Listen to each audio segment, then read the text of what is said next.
Feel free to mingle if you'd like some time to catch up with people. Just remember to get a good night's sleep when you're done.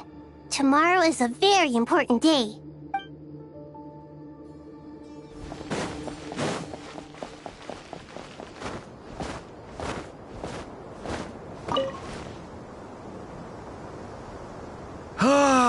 It's finally done. Ugh, but I have a nagging feeling that there's something I've forgotten. Oh, there you are. Everything wrapped up on your end?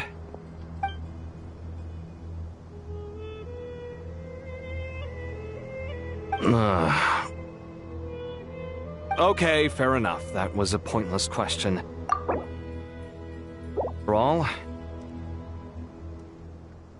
you must really be exhausted. well, it's been a busy day for both of us. When work ends, you clock out. No looking back. Yeah, we're definitely due a break. Probably a little late to start drinking now, though. I'll stick with water. Here, this one's for you. Thanks. You want a bite to eat? I can grab us something. Or wait, I think there's a stove nearby. Let me take a look. Are you nervous? A little, yeah. Unlike you, it seems. How are you not feeling at all nervous? Because everything that happens next is beyond my individual control. I don't worry about things I cannot influence. What do you mean, cannot influence? You're the one who came up with half of the strategies we ended up using. There's only so much I can do. I was only doing my duty. Was it like this last time, too? You mean with Azar and his accomplices? Yes and no. The situation back then was easier to control, but we weren't as prepared as we are this time. So the enemy is stronger, but so are we. I still vividly remember the way you interrogated me in the library after the fact. Where were you when Sumeru needed you most? If your memory is so vivid, you might also recall that it was you who came looking for an argument. You're often the one who initiates these things, you know. I came for a conversation! I didn't know it was gonna turn into an argument! Anyway, at least I showed up this time. So, what do you think? What do I think? I think we're certainly better off for it. It's good having me around to help out, huh? Absolutely. As a citizen of Sumeru, you displayed a remarkable sense of responsibility in the face of disaster. Certainly feels that way. I just shudder to think how the world would have ended up if we hadn't gotten control of the situation. So, do you think this is what impending disaster looks like? The sky is so clear, and there isn't a whiff of decay or destruction in the air. It's hard to imagine that the fall of humanity could happen on an ordinary day like this. Awful things happen all the time. Sometimes people can stop them, and sometimes they can't. What you and I have done is increase our chances of stopping this one. Lofty ideals may provide no defense at all against nihilism, but perhaps little decisions can. Oh, nothing. It's nothing.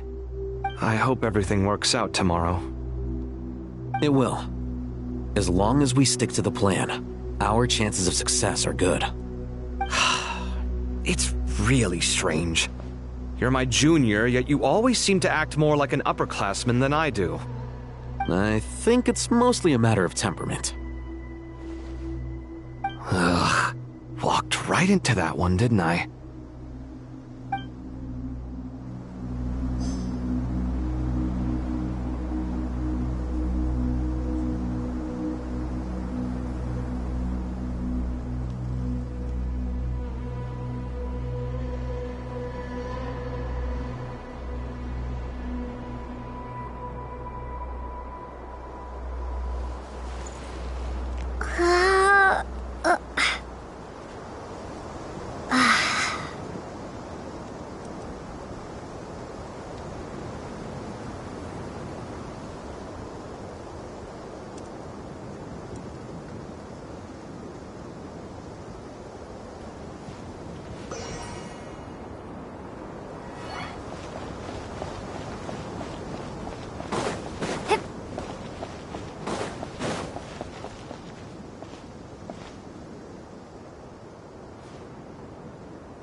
We'll make our move after sunrise tomorrow.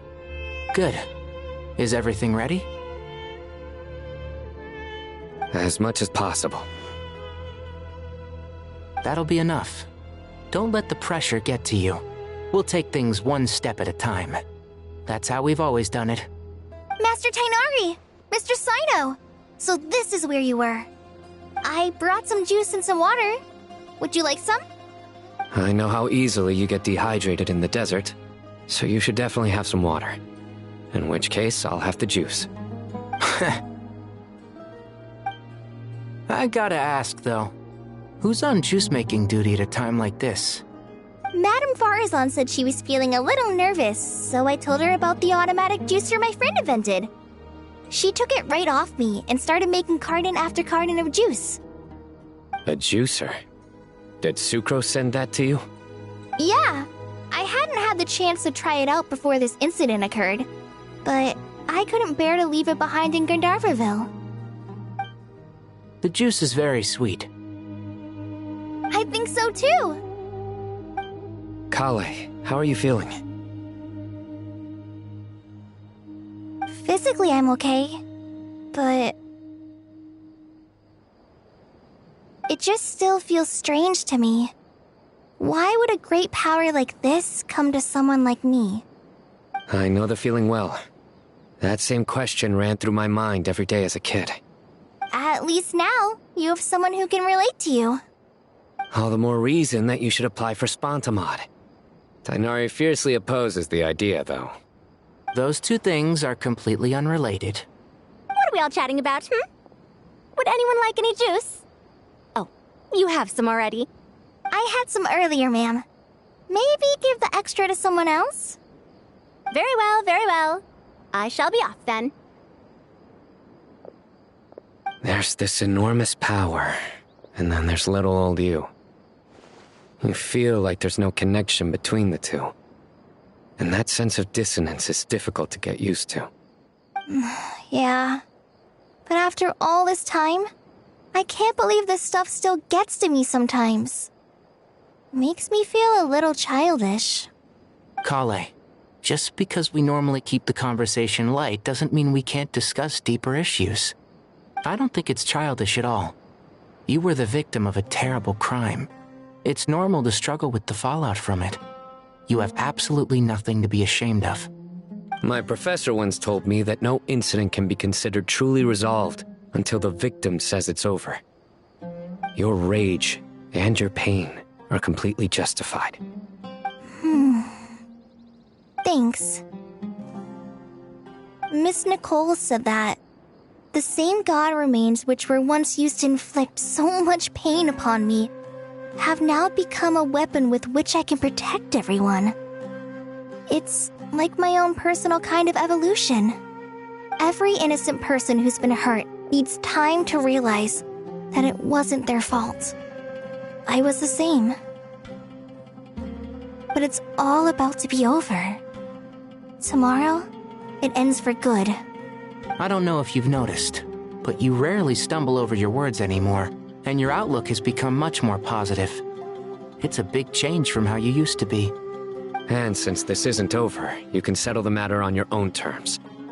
It's time you seized back control. I believe in you. Yeah, Sumero is my home, and it's so important to me. I have to protect it. No, I will protect it.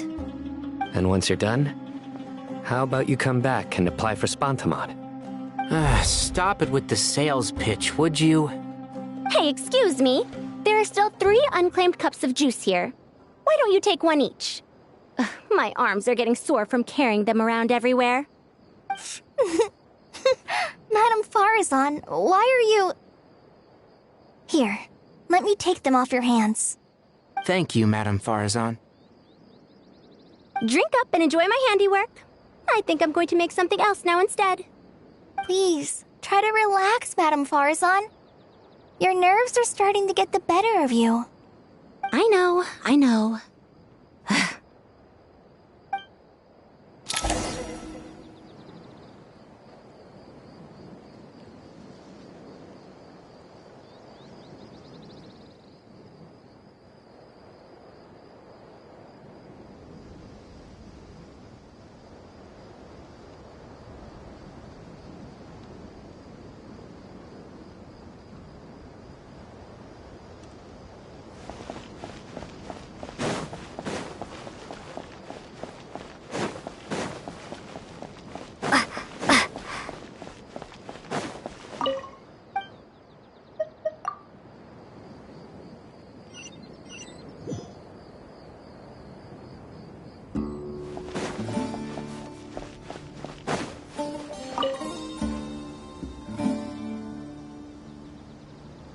Something on your mind, Miss Nefer?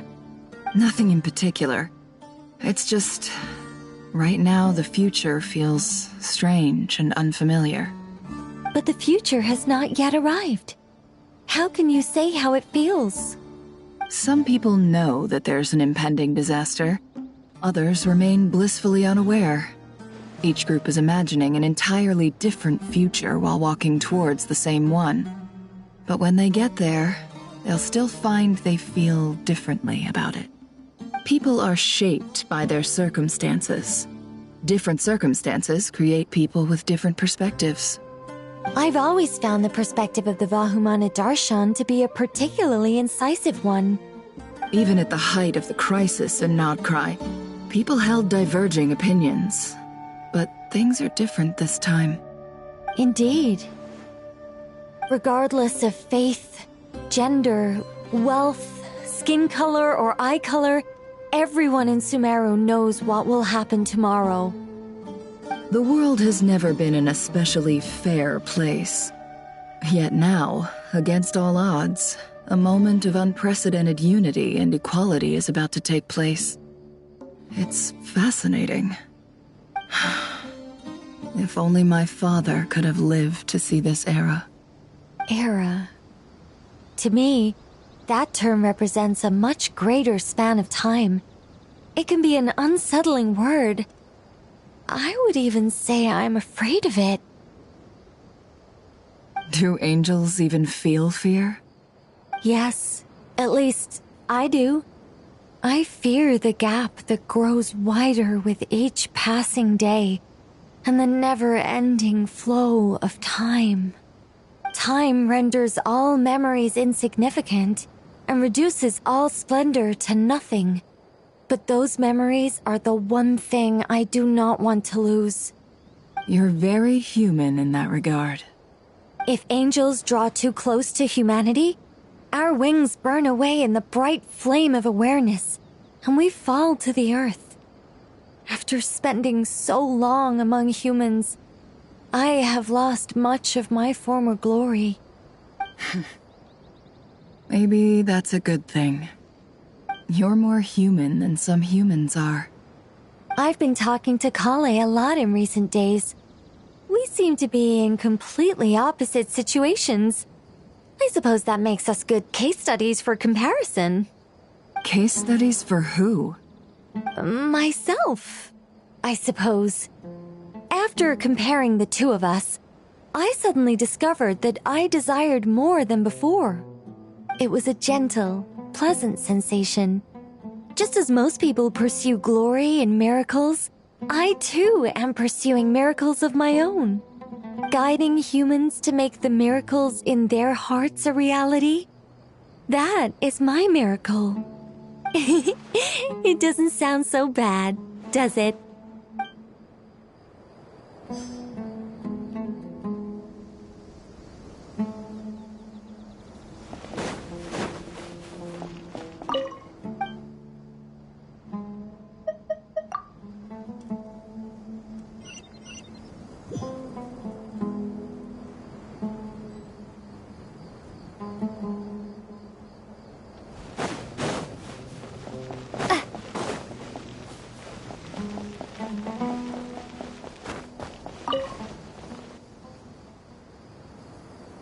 Too bad we've got a fight tomorrow.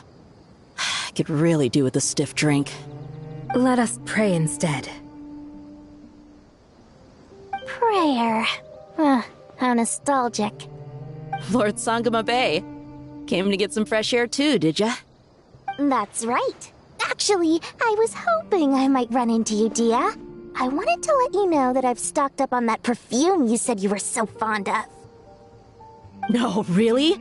I'll take 2. Any chance of a friends and family discount? I knew you'd ask that. And I'm afraid to say that... Surprise! It's free of charge. That's very generous of you, Lord Sangama Bay. Does this mean you've made a fortune in Notcry? Nope. Turns out it's not that easy to turn a profit there. I even ran some assorted losses. But anyway, that has nothing to do with why I wanted to give you and Dia a small gift.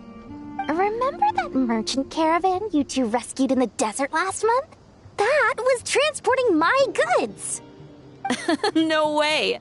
I had no idea that was your shipment. Explains the, eclectic mix of goods, though. Lord Sangama Bay's investment in the desert and generous stockpiling of goods has helped many people over the years. The shelters you funded especially have made life a little easier for the children and the elderly. Wait, how did you know about that? Oh, I see. Nefer told you, didn't she? That pesky lady. Aren't intel brokers at least supposed to charge for divulging people's secrets? She and Candace go way back. It's normal for close friends to share things you wouldn't tell to everyone else. Sure, but why did they have to be things about me? That's how Nefer shows that she cares. She wishes for all of us to know what a generous person you truly are. It must be hard trying to make a living far away from home. Just because we can tell what kind of person you are doesn't mean everyone else can. Well, maybe her intentions were partly good, but I don't think that's the full story. I'm sure she enjoyed knowing how much it would annoy me. I'm telling you, Nefer's got a mean streak. Definitely with you on that. Does praying help you stay calm? Defending one's home is a just cause. My heart is filled with a mix of anger and hope. Anger. You know, being able to get angry is a good thing. It shows that you're in touch with the real world, and that you have the passion to pursue something you believe in. Oh, my lady? What are you doing out here? Just taking a walk to clear my head, and look where I ended up. were you praying just now? Yes, Miss Dunyarzad. Would you like to join us?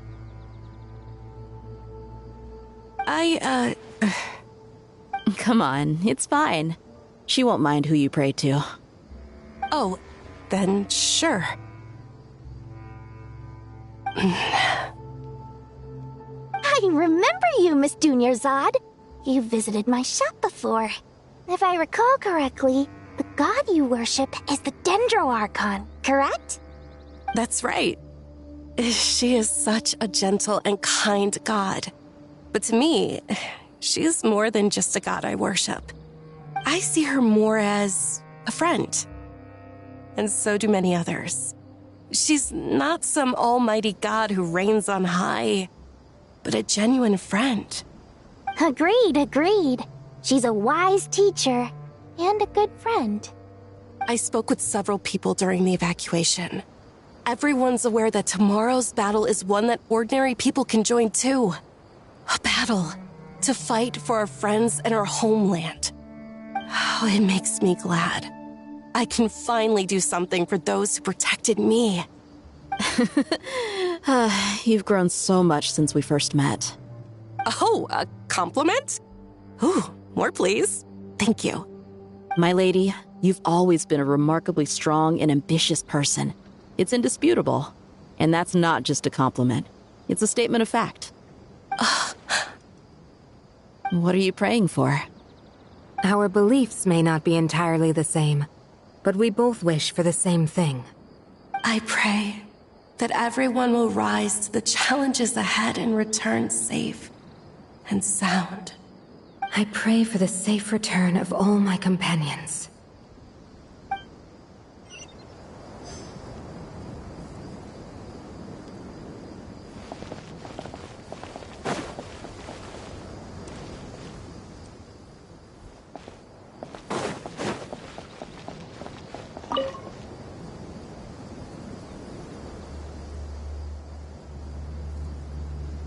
Look at the time. I should head back. I'm so sorry. I was in a hurry and didn't look where I was going. Are you all right? I'm fine. Wait, you're... Have we met? Not exactly. I think we may have crossed paths by the house of Dana before. Oh. You're Hat Guy! From Vahumana, right? You recognize me? The clue's in the name, Mr. Hat Guy. Fair point. It's getting pretty late. What's keeping you up? I could ask you the same question. If I'm not mistaken, all the workload for the Ratawa Histarshan wrapped up a good while ago. Well, I have something of a background in Satyavada life, so I was helping the Dendroarchon make some preparations. But I must have lost track of time. Did you find the experience enlightening at all? Honestly, it was tedious and uneventful at first. But eventually, I think I did sense some profound truths. But they also brought a lot of suffering with them. I was told that I even shed tears while I was meditating, though I have no idea why. Sorry. I hope I'm not scaring you. Not at all. It just proves you're very accomplished in your research. Good night. I wish you all the best for tomorrow. Thank you, sir. You too.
King Deshret!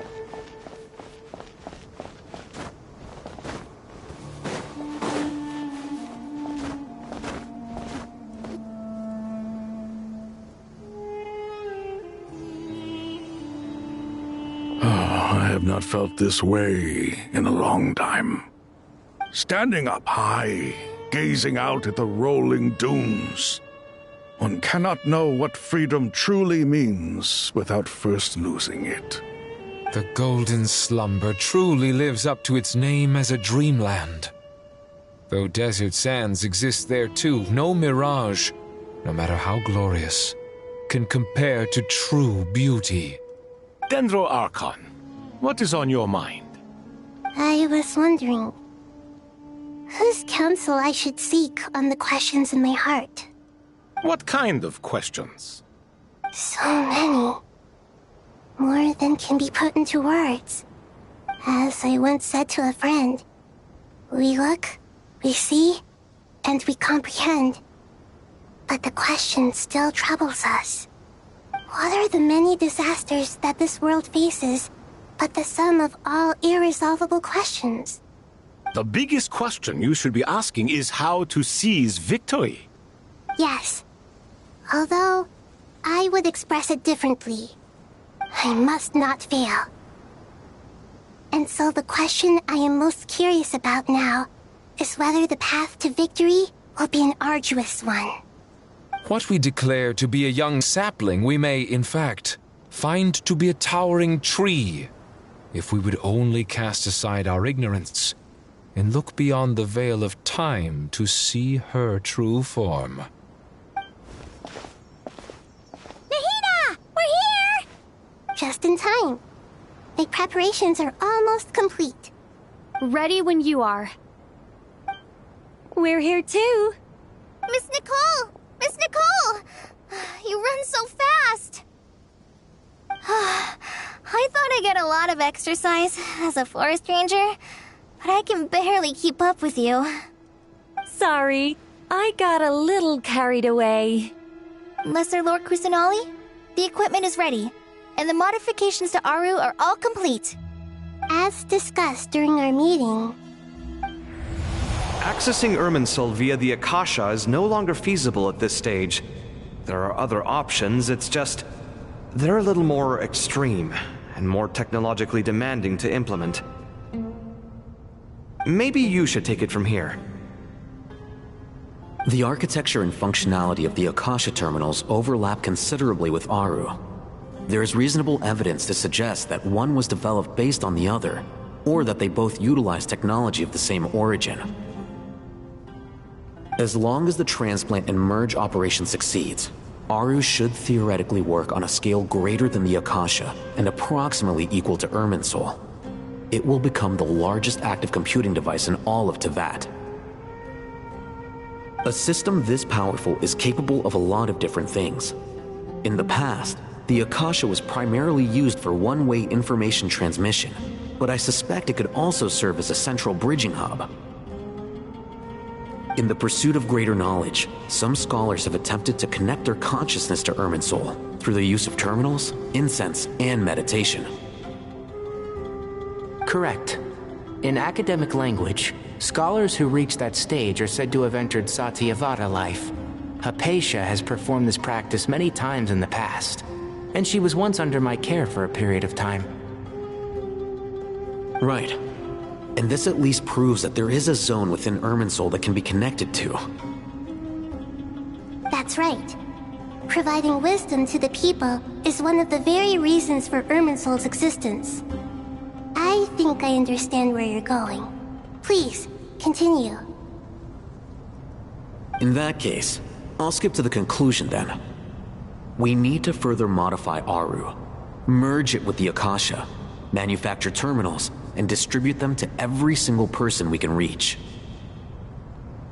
Every person? Even the desert folk?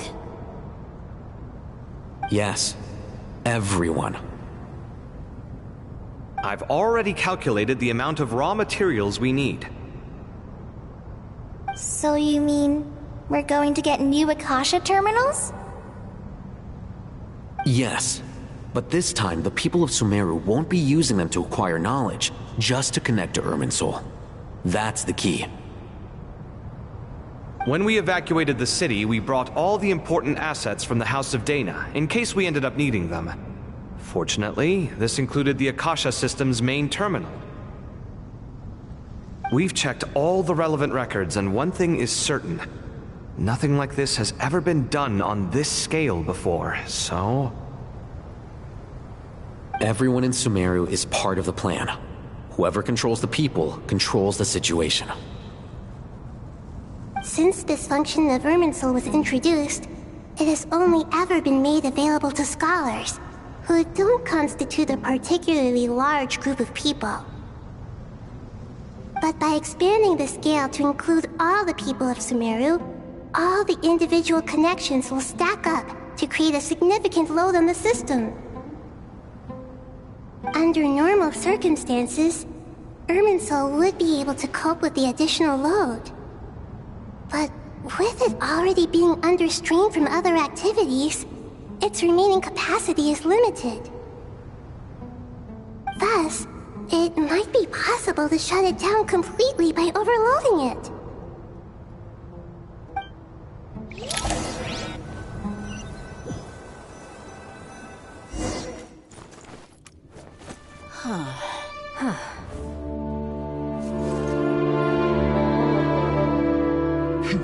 Counting down. 3, 2, 1. Are you ready? Ready.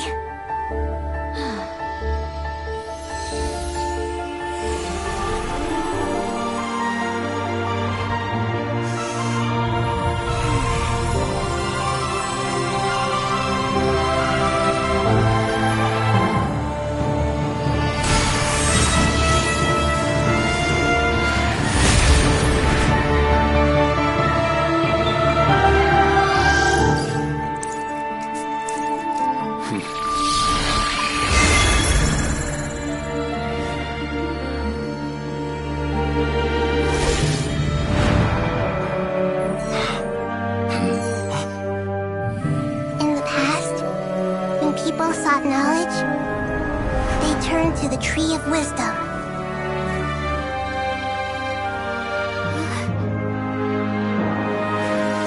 Today, we use it to save Sumeru and the whole world.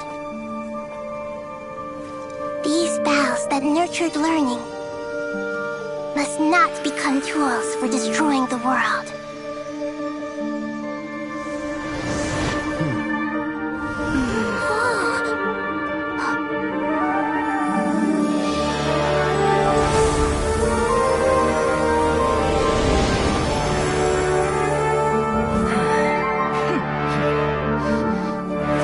Stop. Please stop. End this transformation.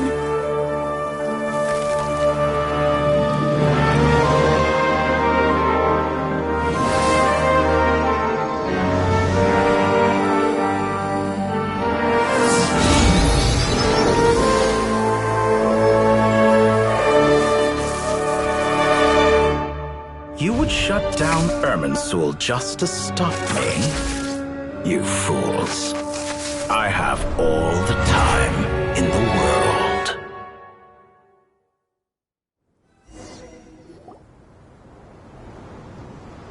Success! The evil Irminsul tree is still growing! Great.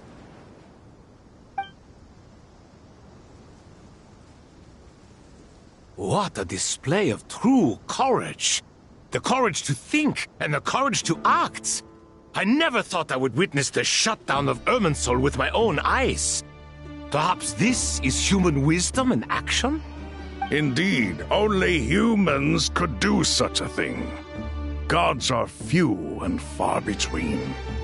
What was once created for spreading knowledge is now used for another purpose. A rather ingenious plan. I am grateful to you three for your help.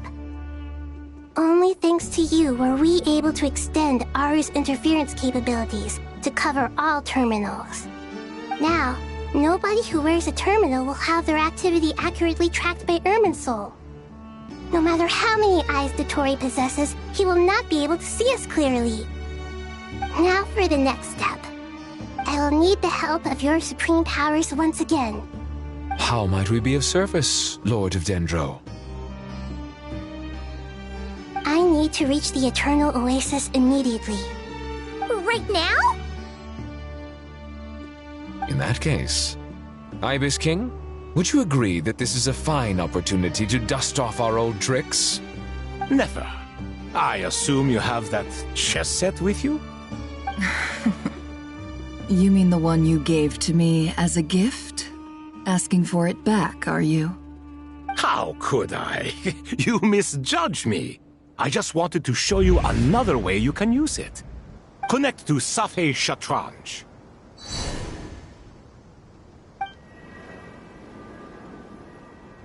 Safei Shatranj? You mean that place in the desert? Thoth's chess set gains its power from the chessboard laid out in the desert by King Deshret and ourselves. All ceremonies conducted using the chess set must be activated via Safei Shatranj. In other words, the chess set is an extension of the chessboard. In the past, moving a chess piece was a sacred and momentous act. Transfer initiated. Entering live combat mode.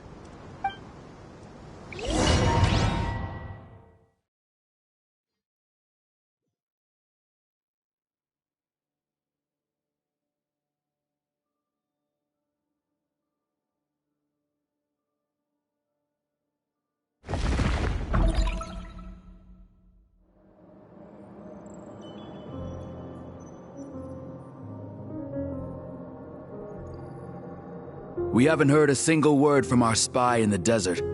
I'm afraid he might have been captured. Never mind. But we spent years turning him. And a lot of Mora. Nothing comes for free in this world, but the loss is not without its purpose. For a small price, we have wasted a precious amount of the limited time they have. Quite a bargain, if you ask me.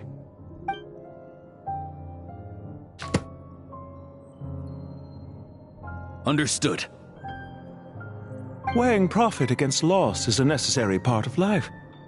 But to tell the truth, I have been operating at a loss since this all began. Since many centuries ago, in fact. For instance, why would a banker act as the executor of a will?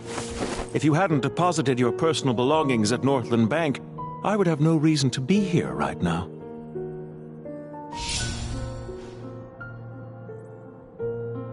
Dottore, I've placed your final data backup into the ley lines as per our contract. I trust we are now square for the safe deposit fees you paid. Is it not a little petty to split hairs like this, given our amicable relationship? I consider sound bookkeeping a matter of principle. Do not forget that you only live to see this day thanks to me. In fact, every day of your life since you met me, you've been living on borrowed time. Why, that's hardly a fair assessment. I will concede that my survival was perhaps at your whim, but I became a harbinger on my own merits. Managing money is not like other professions. Mine is not a role I could have acquired based on your recommendation alone, and certainly not one I could have lasted so long in without genuine ability. The information stored in the ley lines is quite comprehensive. Rest assured, I have not forgotten how strong your pride is. Well, I presume you have no sense of fragmentation while talking with me. How could anything possibly go wrong with such strict measures in place? The remainder of your soul was split in two, with one half sent to Nodcry and the other stored in the most secure vault of the Northland Bank. Though I must say your disdain for the other segments is quite amusing. Zandik is you, and you are Zandik. Zandik created the segments, yet you, a segment yourself, reject him.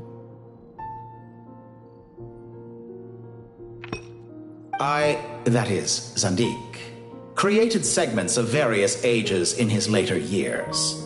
To achieve this, he had to freeze time and part with a portion of his soul. but as constructive as it sounds. It erases my uniqueness. If each segment is equally me, then by the same token, none of them are truly me. A soul living forever in the past inevitably holds different views than he did in his later years. The same thing that completes me also restricts me. You too might ask yourself which stage of your life you want to be preserved at. The day your business failed? Or the day you were framed by a gang and sold off to a medical lab as a test subject? We needn't dredge up the past. This undesirable plan was eventually scrapped. Lesser Lord Kusanali was quite right. I needed an opportunity to eliminate myself. And after that, I concluded that there was no more effective plan than directly splitting the soul. Once the soul is transferred out, you will find that creating a physical body is far simpler than creating a puppet. The other half of your soul suffered a crushing defeat in Nodcry, you know. And yet in the process, I obtained the information I always wanted, did I not? Because now we finally know where the best testing ground truly lies. I once thought your ultimate goal was to ascend to godhood. But as it turns out, that was merely one of your experiments. Experiments take many forms. Most people are too eager for success, too fixated on the end goal. They forget that the experimental process itself is just as important. A suspiciously vacant seat, a new face. I trust you can put two and two together. The reason it doesn't exist is because someone tampered with the record. What can I say? After all your efforts, you really did uncover the world's secrets. So, is the new world you promised a lie? No, it never was. I am glad to be able to control Irmin's soul from within. Now I shall attempt to create a new world inside the existing one. Almost everyone faces the prospect of death. But not a single person has ever been able to experiment unrestrained in the afterlife through sheer force of will. I am the only one to have overcome this enormous challenge. Would I not be letting the world down if I didn't make the most of the opportunity to experiment? Clearly, the dividing of your soul did not affect the magnitude of your ego. Out of all the versions of you that have ever existed, this you is the most insane and the most radical. Is that why you chose to work with me? Which was it then? My insanity? Or my radicalism? Could I call myself a venture capitalist without a suitably ambitious plan to invest in? Yours happened to fit the bill quite perfectly. Well then, I must say, while I am surprised enough that you showed up at all, what surprises me more is that you chose to present yourself as my former subordinate, and not as the banker Pantalone. Why make things harder than they need to be? Exposing my true identity in a situation like this would only serve to destroy diplomatic relations between Snezhnaya and Sumeru. I daren't imagine the consequences. Showing up in the name of the original antagonist gives you the recognition you rightly deserve, while also being sensitive to Snezhnaya's predicament. It was an easy win. As for why I'm here, if you're suggesting that your credit is in the negative, I won't argue with that. Many people say that about you. I'd argue that a significant factor in your willingness to cooperate is the fact that you have but a few years of life left after my death. Living and dying together has a way of binding two parties together rather closely.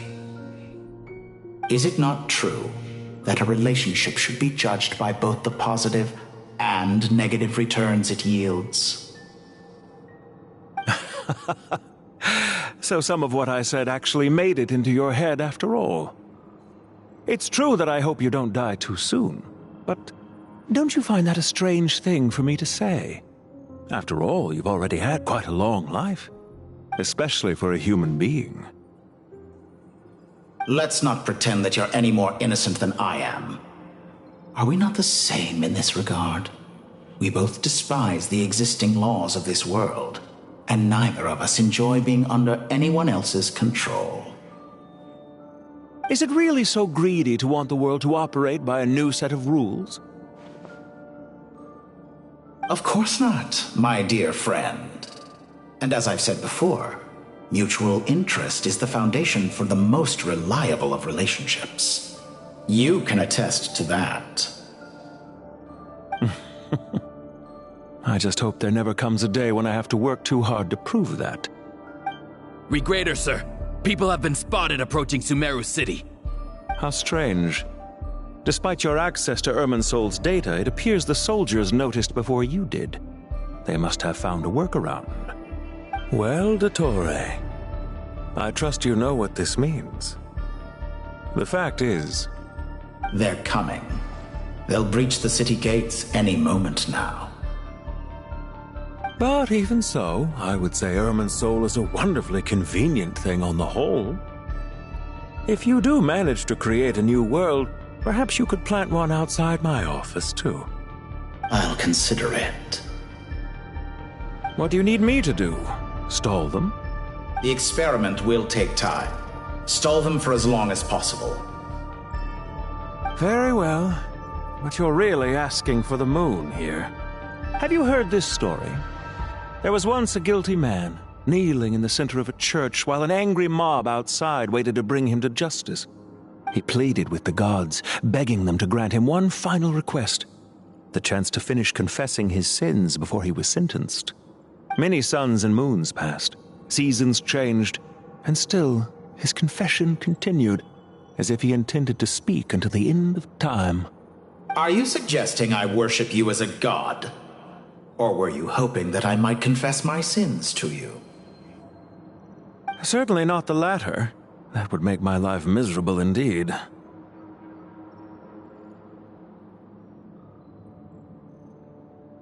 For someone who despises them so, you never seem to have any objections to me creating or becoming one.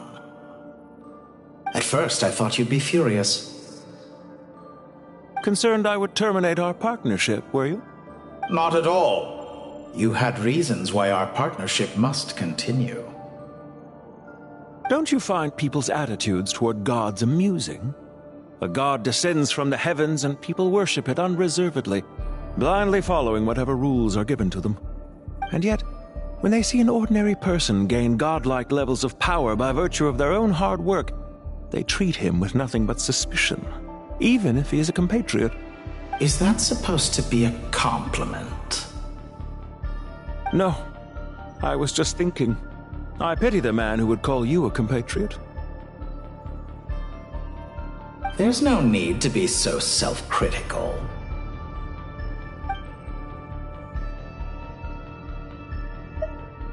I know it's a little late in the day to be asking this, but how have you been keeping? I'm flattered that you would take the time out of your busy schedule to consider my well-being, Doctor. The part of your soul that went to Nodcry caused quite a stir, sending our organization back to the drawing board on numerous fronts. It was quite a headache for everyone involved. Dear me, I must have caused you no end of trouble. You certainly did. I had the rare honor of being summoned before the Tsaritsa with Pulcinella to answer for myself. A terrifying ordeal. Don't worry, I pulled through. Most, it's a public relations nightmare. I made sure of that. Now I'm curious. How did you explain yourself? Oh, it was quite simple. I just pinned the blame on someone who wasn't there to defend himself. I could hardly be expected to defy the demands of someone as insistent as the Second Harbinger, now could I? How you slander me. You know full well that I am perfectly amenable to reason. There's no question that you are partly to blame for the ruin of my reputation over the years.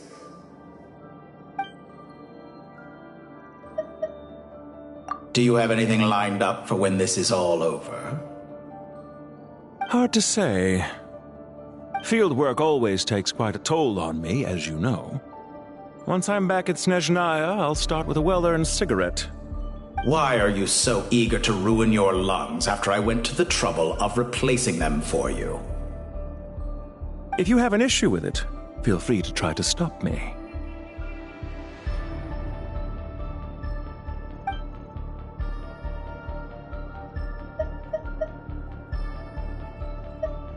Do you have anything lined up for when... Hard to say. Field work always takes... Why are you so eager to ruin your lungs after I went to the... If you have an issue with it, feel free to try to stop me.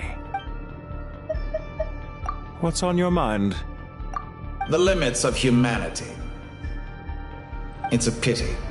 Despite running countless calculations, I find there is simply no way to reduce any further the amount of one's soul required to sustain an individual. It's rare to hear you admit to being unable to achieve something. I beg to differ. For instance, as I've told you before, the original me was prone to motion sickness and couldn't make long train rides. Ah, yes, of course. One of the reasons you often sent yourself out on errands.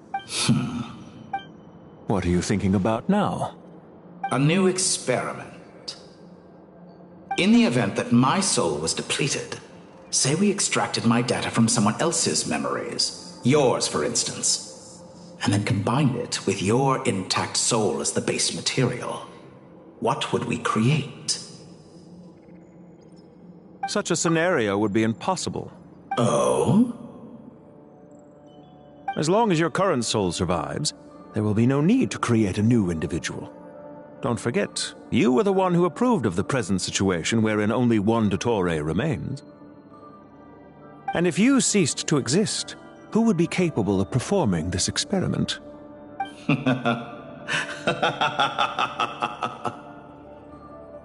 Since the day I met you, you've always excelled at talking your way out of a quandary.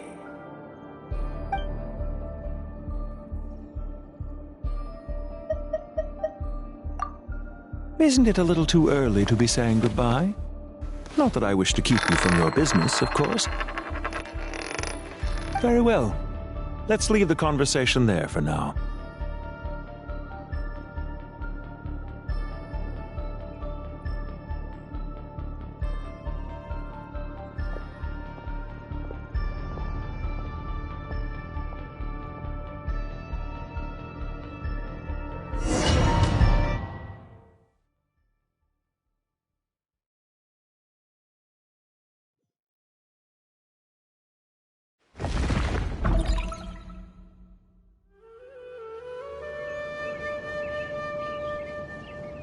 The power of King Deshret's 7 pillars is truly remarkable. With just a chessboard, you can move an entire unit across the material plane. Yeah, sets us up for a much easier fight. Really makes my day.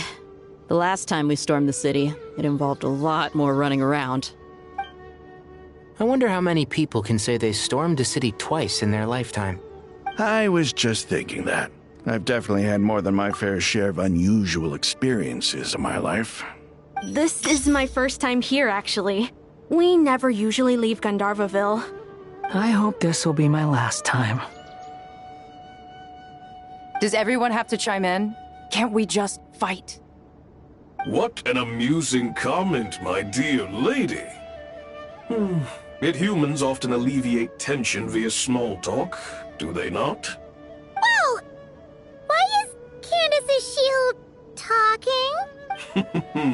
Because the image on her shield is one of me. And I, of course, can appear wherever I wish to. Well, la-dee-da. Isn't that fancy? Could I get in on this? You wish for your gauntlet to speak? Why, certainly. Ahem. I think you'll find that it is I whose image is carved hereupon. Thanks. Definitely feel stronger now. You're welcome, my lady. I am glad to lend you my power. Sino, what's the situation? There are troops stationed at every entrance. As we expected. A frontal assault will suffice. Everyone, stick to the plan. We'll take the main entrance. You head for the House of Dana's side door. Move out.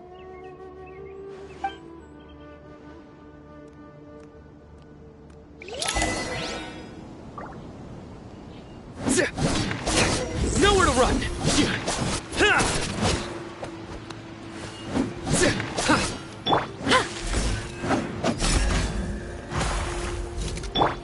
Look alive!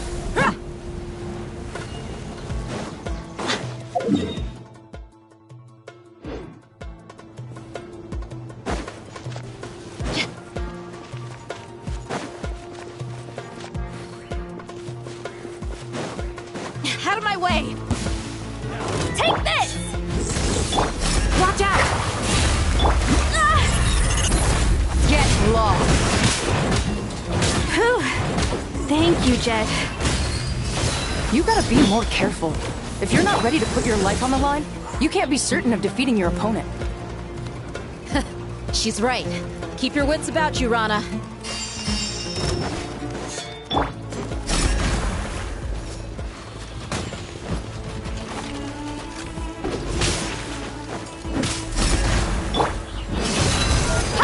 So soon! Nowhere to run! Judgment is upon you! You stand condemned!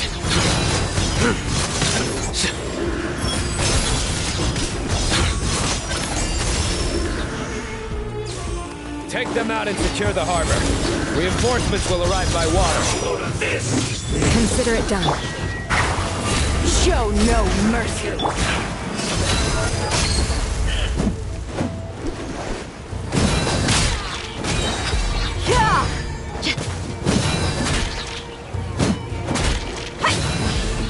You're dead meat!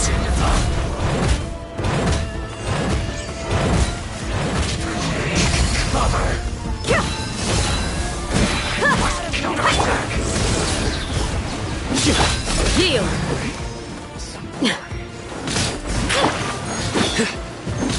Nowhere to run!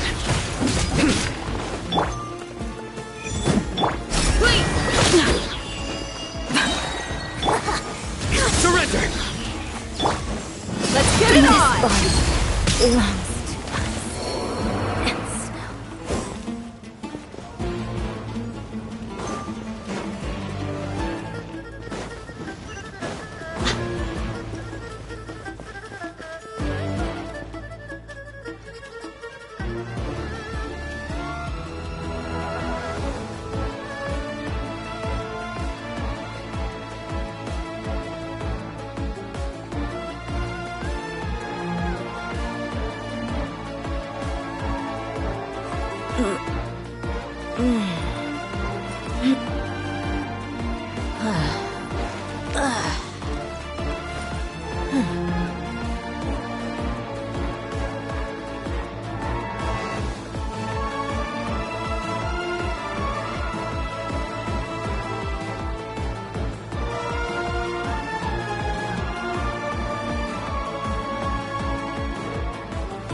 My people are used to the desert life, but still, I hope that one day they'll be able to find an oasis of their own and leave the sandstorms behind for a better life.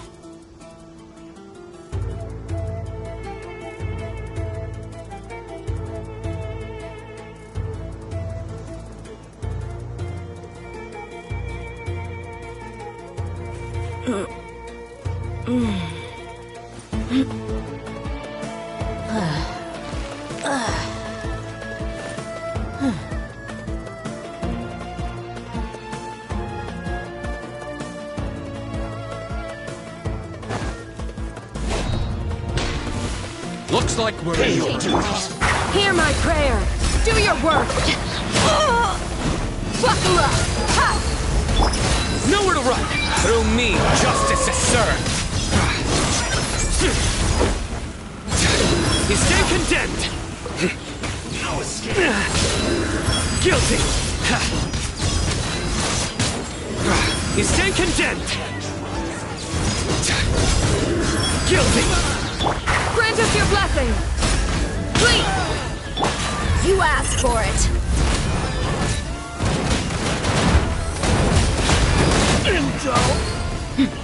Look alive!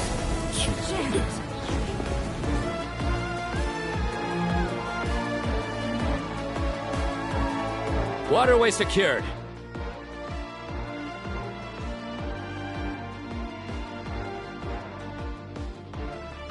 Brothers! Sisters! Perfect. Just in time. Welcome. Once we've linked up, we'll continue the advance. The team has arrived at the north entrance, as planned. Good. Press on.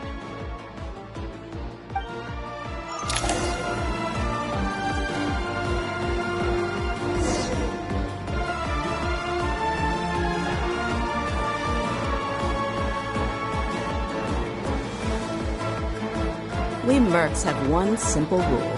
Whoever pays the most is your new boss.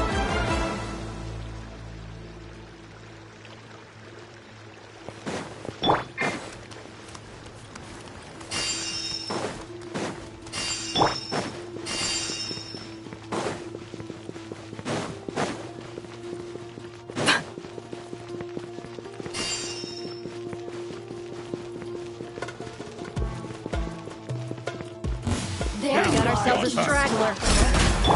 Buckle up. Hi. Judgment is upon you. You stand condemned. Guilty. Let me amuse you. You stand condemned. Your penance is due. You stand condemned. Look alive!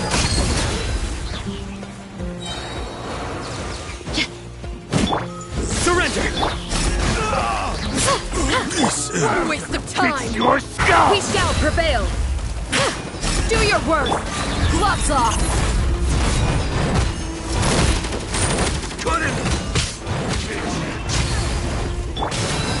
Nowhere to run!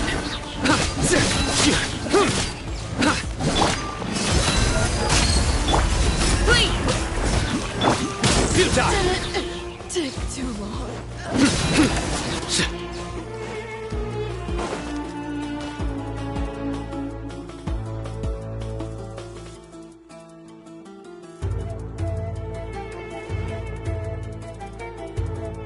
Look out!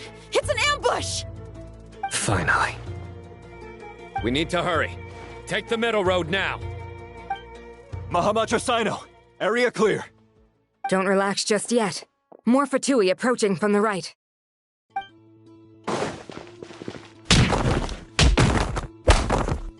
Irminsul cannot track our movements.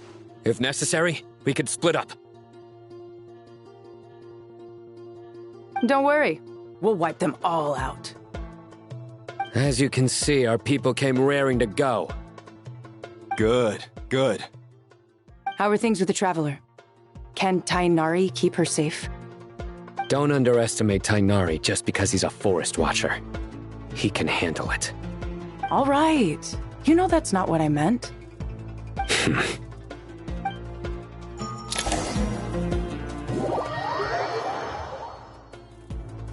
Sino and the reinforcements have drawn the Fatui's fire away.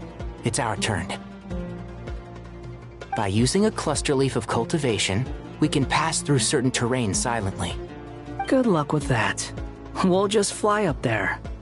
Huh? Oh, yeah. I forgot she could fly. Ready? Ready.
One with the forest. Let's nip that in the bud. My everlasting flame! Behold!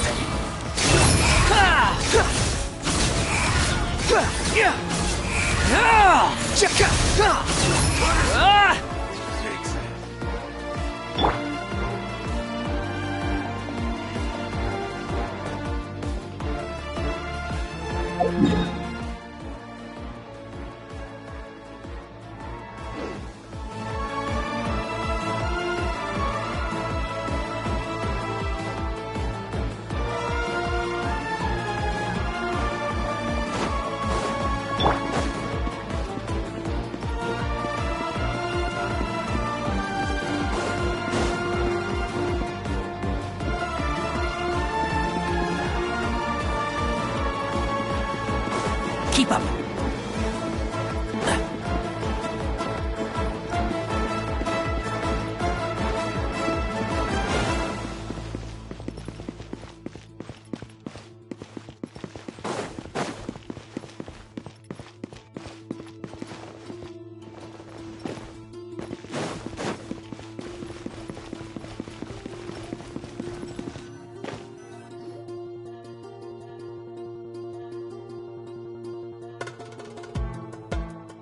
Fatui soldiers up ahead.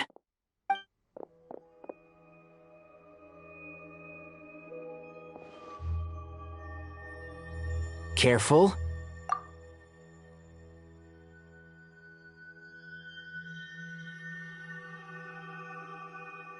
Prepare for battle. Hey! There's people over there.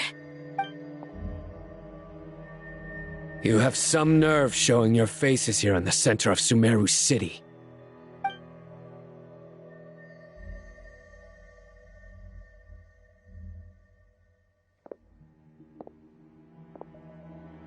You're right on schedule.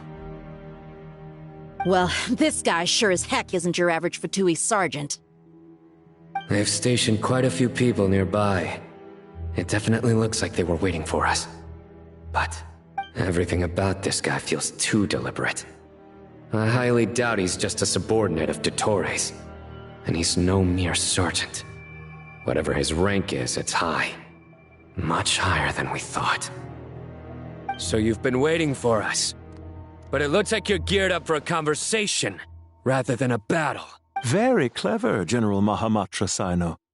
I know you're the one in charge of this siege, and I look forward to making a deal with you.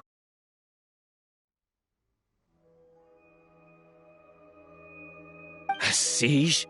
Sumeru City belongs to us! Historically, yes. But things can always change. We have quite a sizable force with us, you know.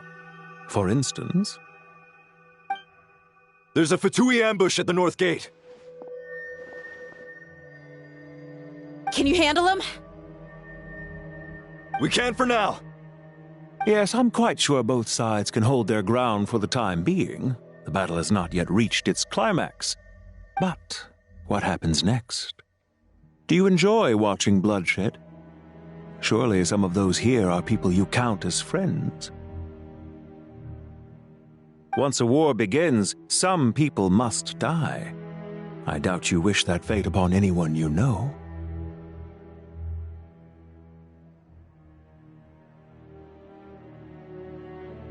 Wait a second. It's a trick. He's not even there.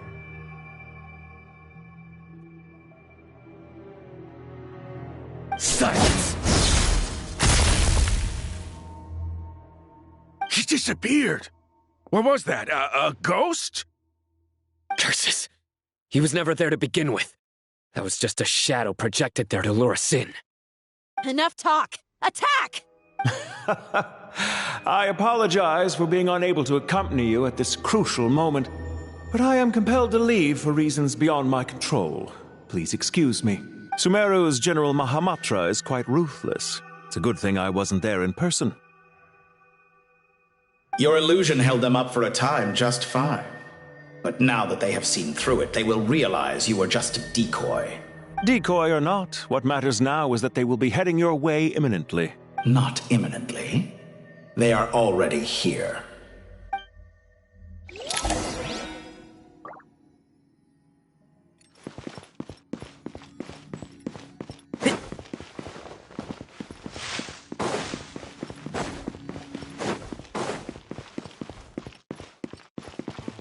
Keep up.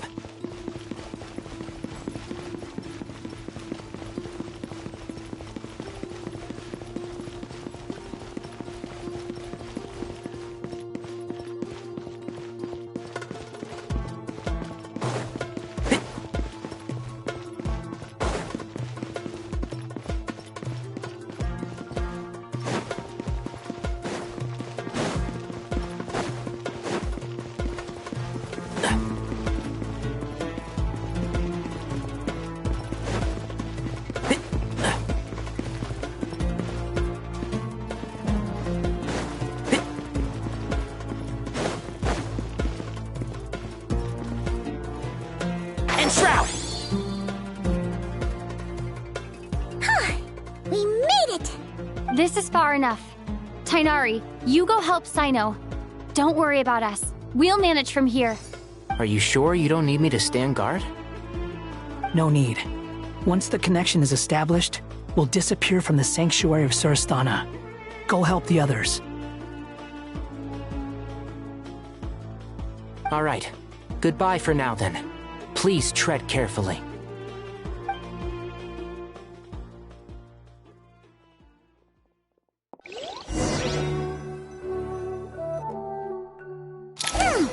Now where's the interface Nahida mentioned?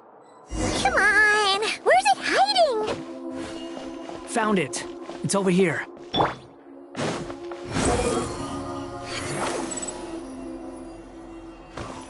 Quit following me.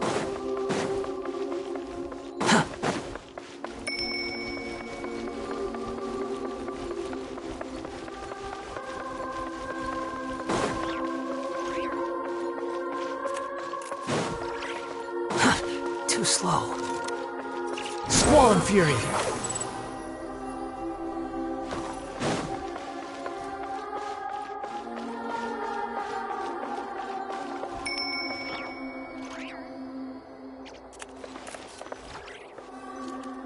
We can connect to the inside of Irminsul through the Sanctuary of Surasthana's built-in security system.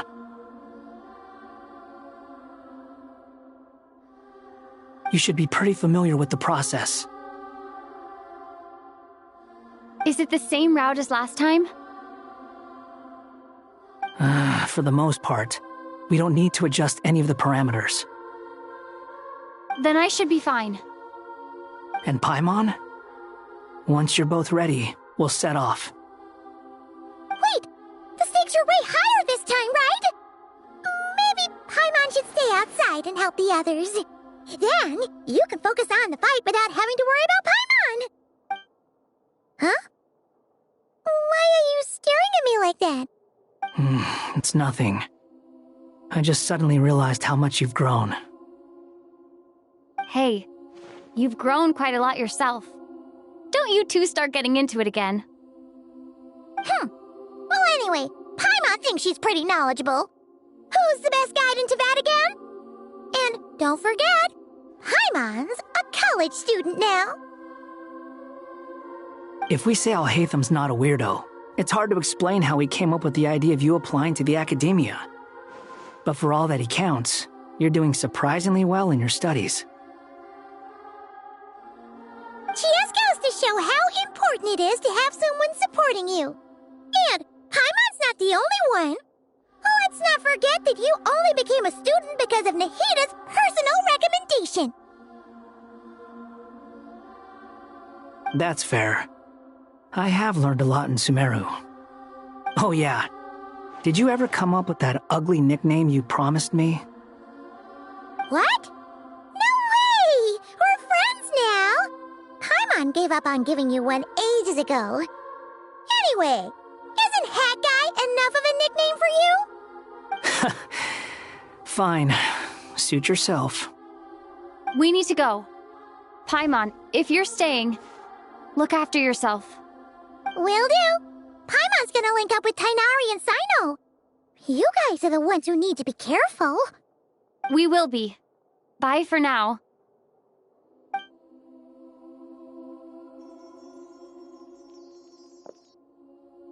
Initiating connection.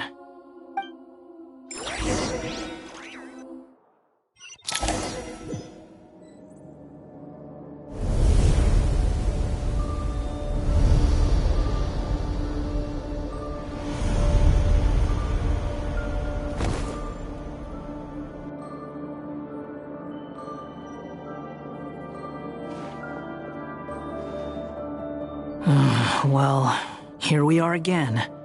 Come to think of it, I still don't even know where we're going. Thanks to our terminals, it should be impossible for Irminsul to read. I can... Don't tell me. Only you need to know. That way, whatever happens to me next, it won't affect your progress.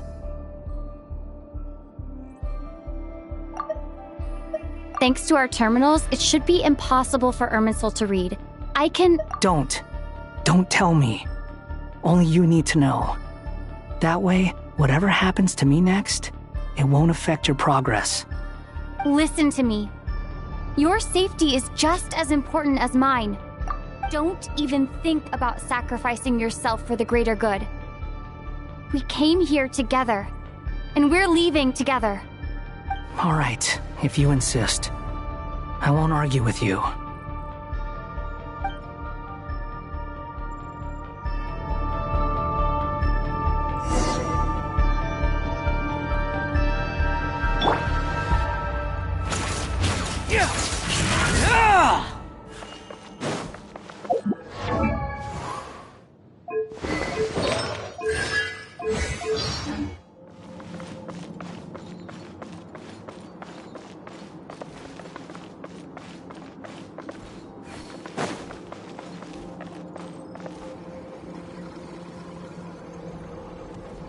This place looks so different from how I remember.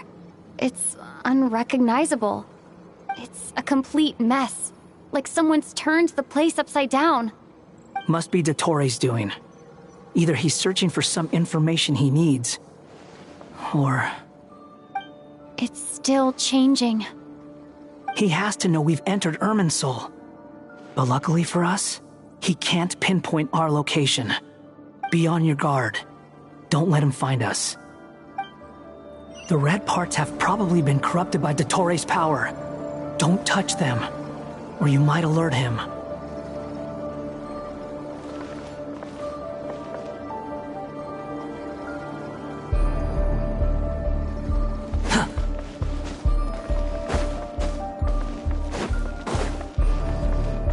Quit following me.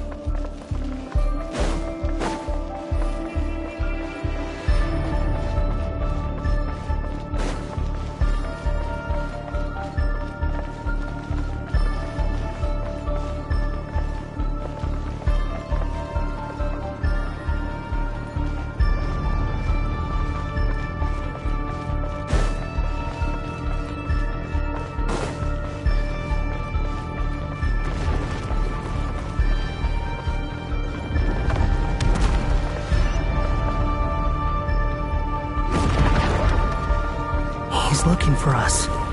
Tread carefully. That wall could be a problem. Fortunately, it looks breakable. Give it a shot. Quit following me.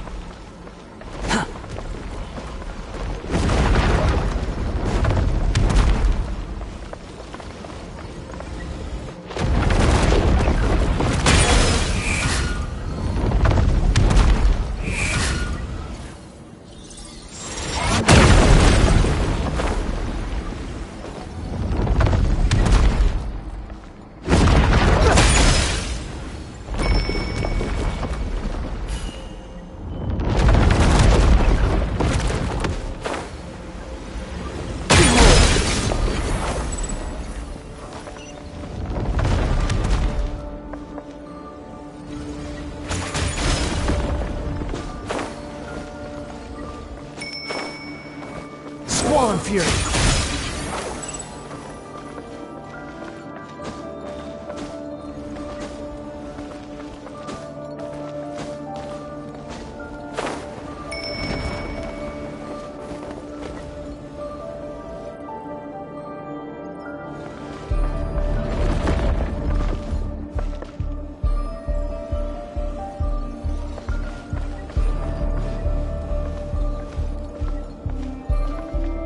Behold!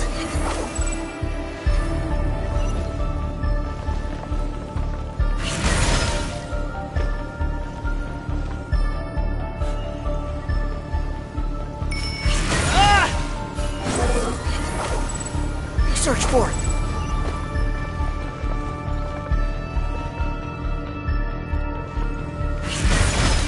The wind rises.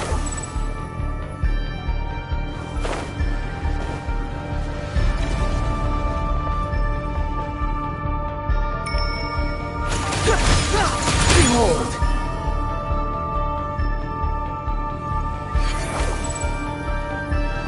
The same old trick again? Are you kidding me? Let's handle it just like we did before. This cheap trick isn't gonna stop us.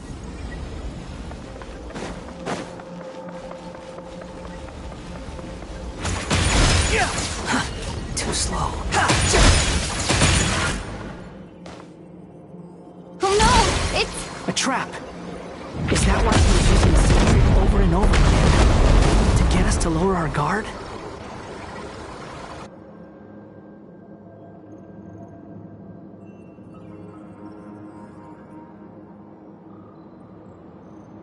I'm trapped!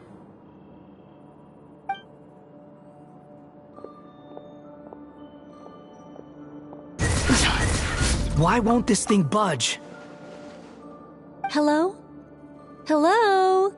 Can you hear me? Nicole? Is that you? Yes, it's me. I'm monitoring your progress from inside the Eternal Oasis, and I have to say, this terminal is simply marvelous. It makes tracking you so much easier.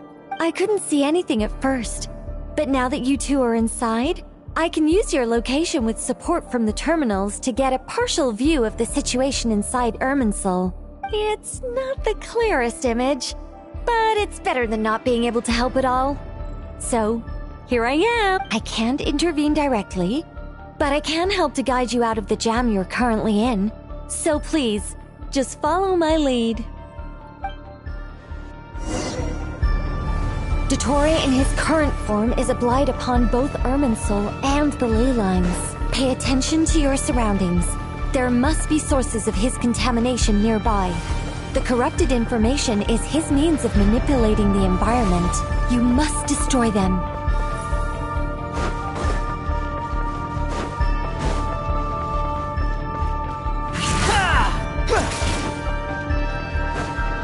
Quit following me.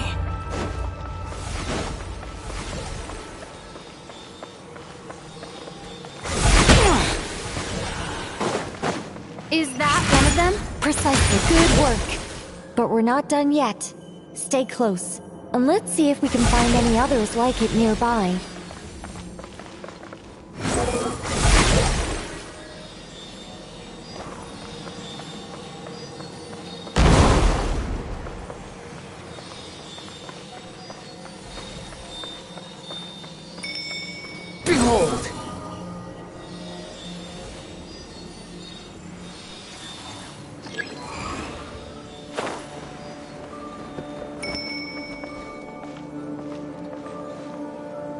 some fury. This must be another one. Agreed. Now... Wait, watch out! It's the Torre. I think he's found us.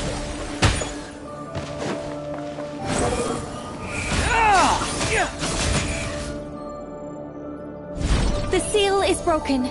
Quick, get out of there!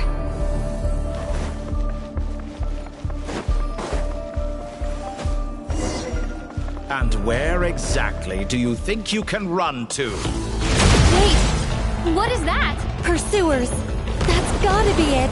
Run! Don't let that thing touch you. Dodge that attack.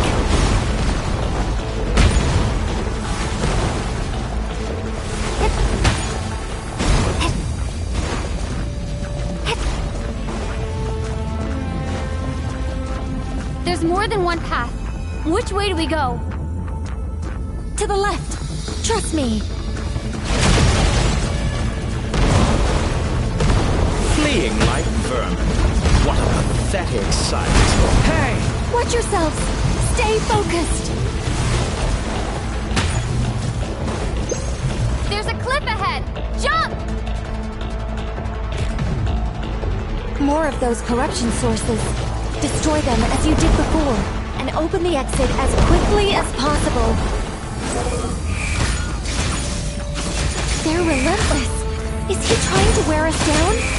You'll just have to destroy these too. I think the pursuit is over. Hard to say. Stay alert.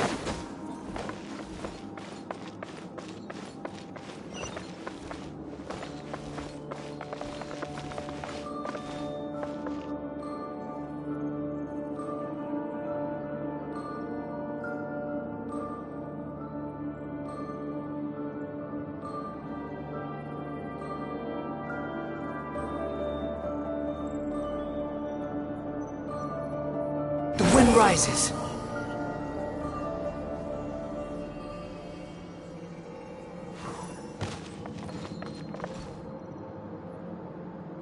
Whew. I think we've made it to relative safety. Phew, goodness. That was tough. You doing okay?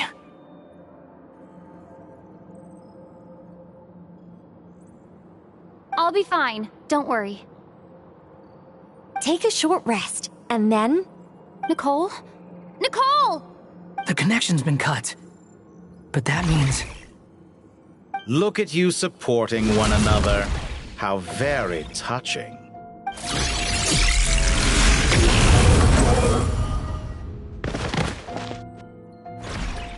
Dottore! Took you long enough to find us. You're more useless than I thought. Oh, really? I think I deserve a little more credit for my methods than that.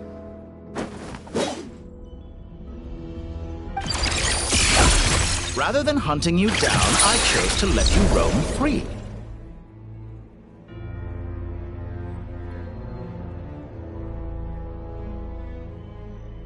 I indulged your presumption that I was unable to track your movements.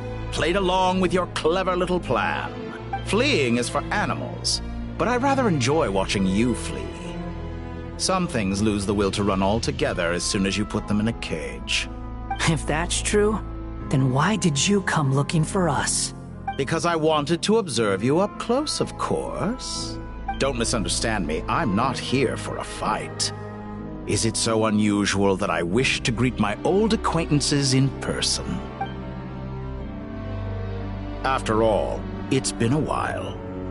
Scaramouche.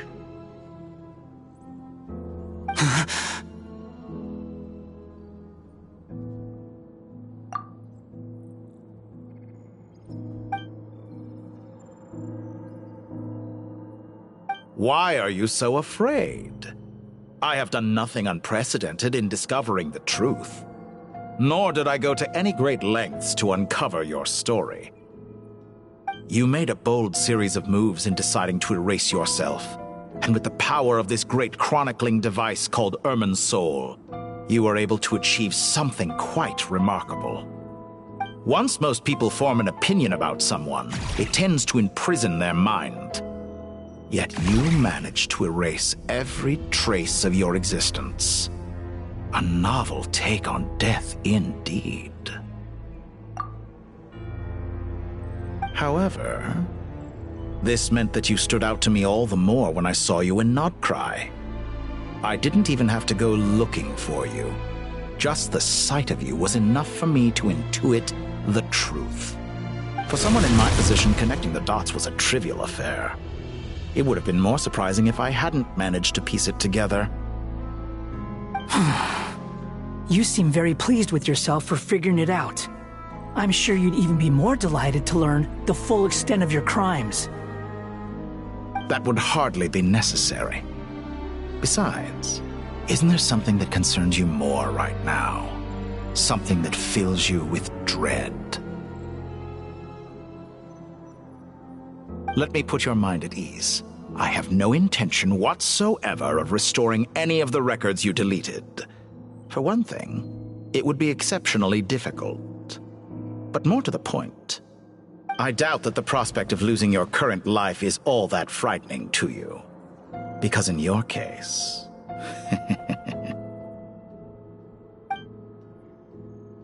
the cruelest twist of fate is that you'll never again have the chance to make up for any of your mistakes. Isn't it?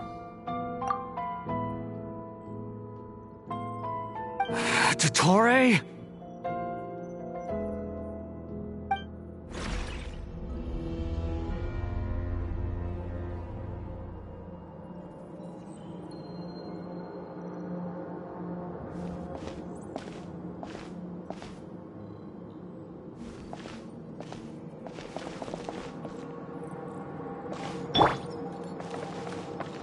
All here shall bend to my will.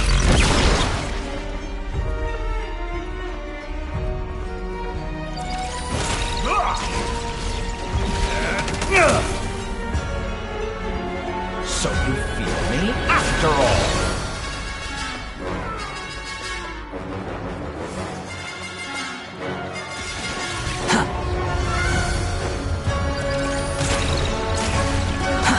Too slow.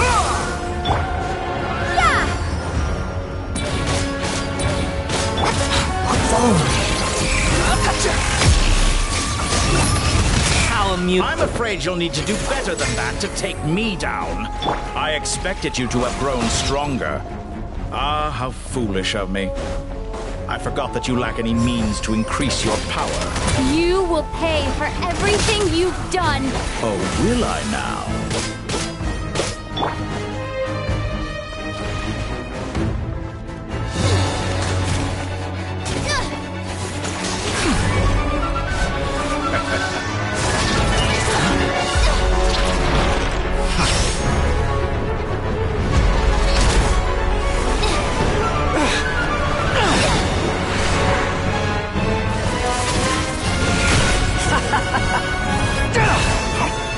Does the prospect of death amuse you? I could ask you the same question! I'll distract Dottore. You focus on the mission. Got it.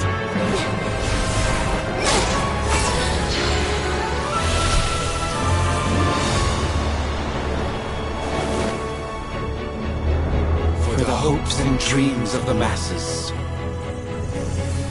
Open the secret door on this enchanting night. May wisdom's light eradicate ignorance and darkness, and hereby fulfill our ancient vow. Commence data extraction.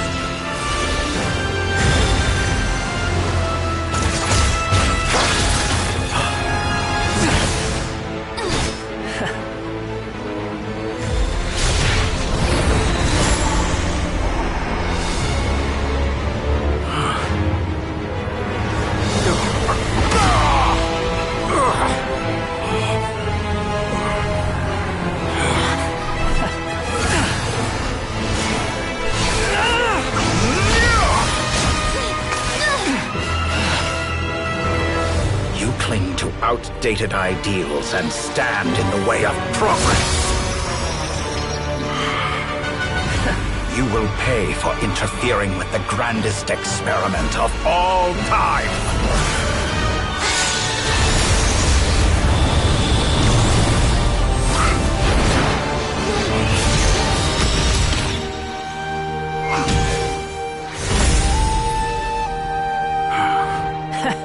Good timing.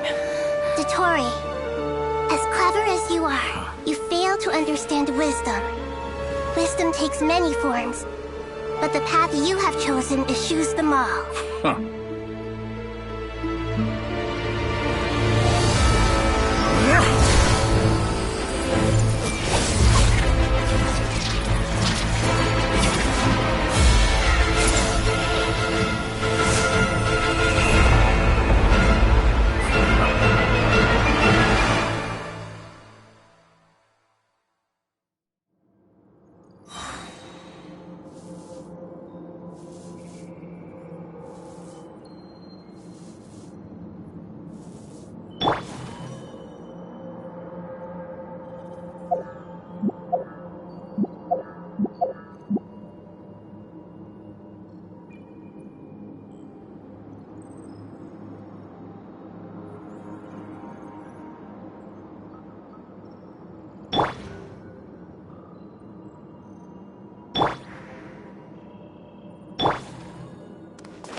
Everyone hold hands! My strength is fading! Since you are within Irminsul, it stands to reason that any power you wield comes from it. You're extracting the information from Irminsul just to strip me of my power. I will find his weakness.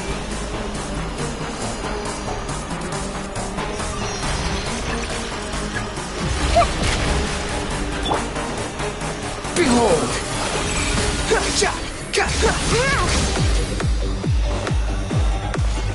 I admire your attempt to introduce a new variable, but it's nowhere near enough! You dare to gaze upon me? Hey! Time to ignite!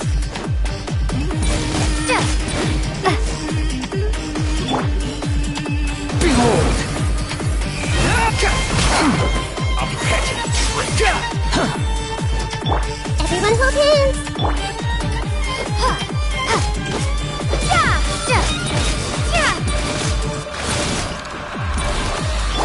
The wind rises.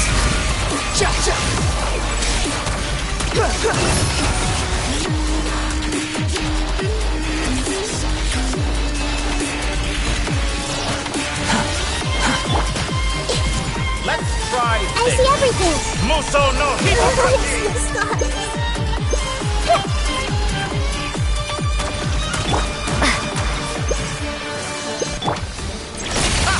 You won't destroy! We're so close!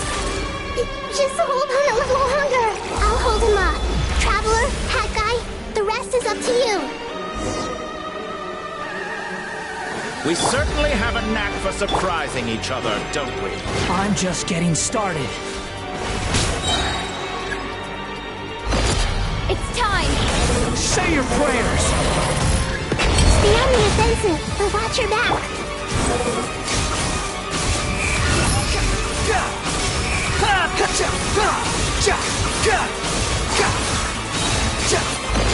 It's time! Say your prayers!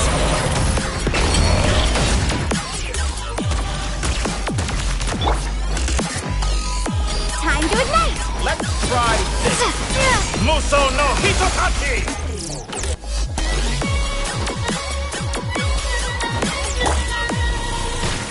I'm used to this.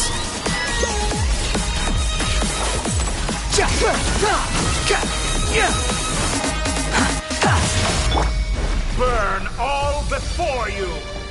Blade of the final blade!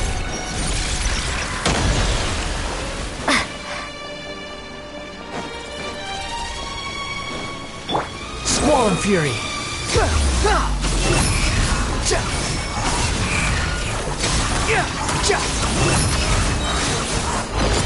It's time! Say your prayers!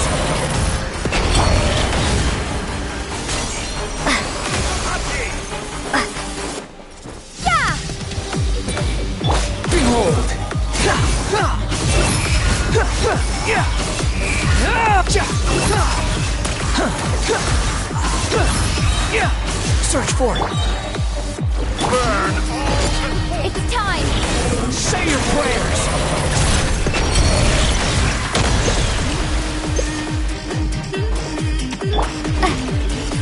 Time to ignite!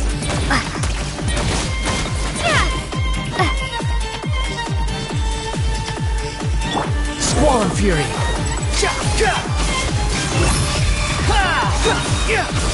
Finally! Time for you to die. Excited? time for me to die? How could I have reached this place if death were something I feared? The last gasp struggle of a dying man is a pretty pathetic sight. And I know it when I see it. We shall... It's time! Say your prayers!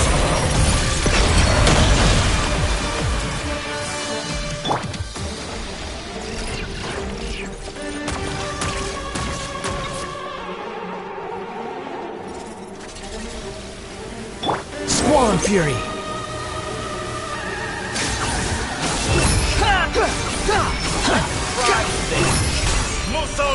Quit following me!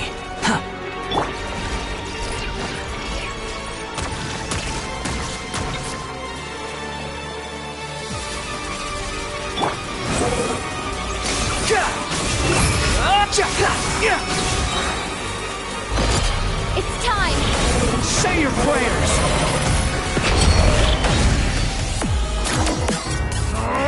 That's enough!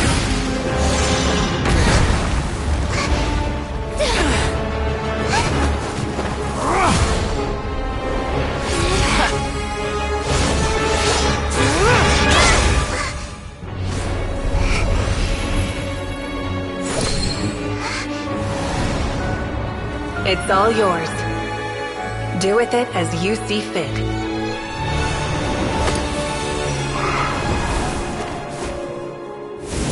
Just as you say, this world is home to some archaic things. And as you suppose, you are a formidable opponent. You have long coveted the secrets of wisdom. So now, I will demonstrate true wisdom in action. I invoke my supreme authority as the keeper of Irminsul. Commend me or condemn me. But give your verdict now!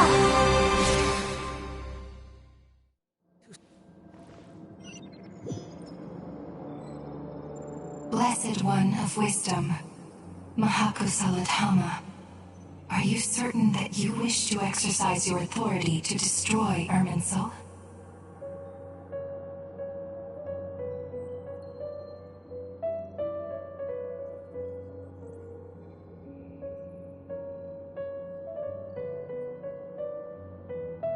It represents both your roots and your finest accomplishments. You truly intend to abandon the very thing you have always fought for? This is my decision. Irminsul has been corrupted beyond redemption. Irminsul is the original tree of Teyvat. It is the means by which the heavenly principles maintains fate itself. The 7 Archons should honor and revere it, for their authority was bestowed upon them by the heavenly principles.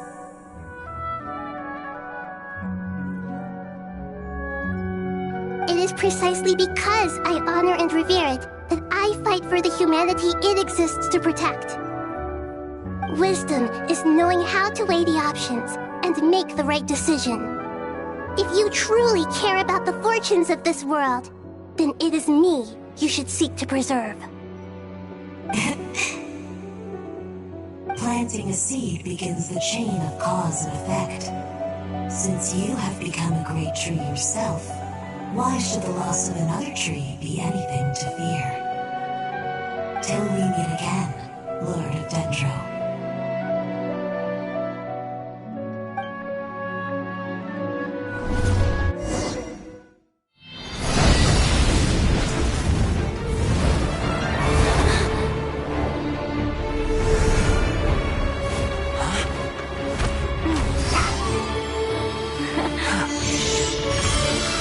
The first flame. The pure, cleansing fire.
Shall we?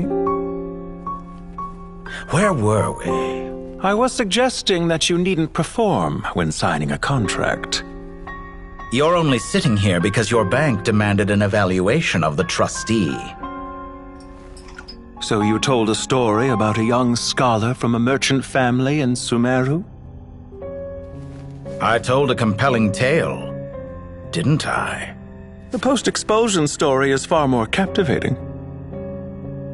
The human experiments or the elixir of immortality? The part where you die. Ah, yes. My favorite part. The 35-year-old Segment thought of himself as Dottore, reserving the name Zandik for the original specimen. Of all the Segments, he was the most selfish. After his expulsion, Dottore searched for a new direction. He joined the Fatui, studied Elazar in great depth, secured resources. He was rather fortunate in his career. Zandik turned to Conrian technology and successfully created his segments. But this was not immortality. Even with backup segments, his body would still age. Still, thanks to Snezhnaya, Zandik found the ideal base for his experiments. Then a perfect partnership materialized at a crucial moment. The year that both parties realized they needed more time. Fortunately, Zandik succeeded. In a miraculous turn of events, he gained the extra time he needed. I seem to recall it differently.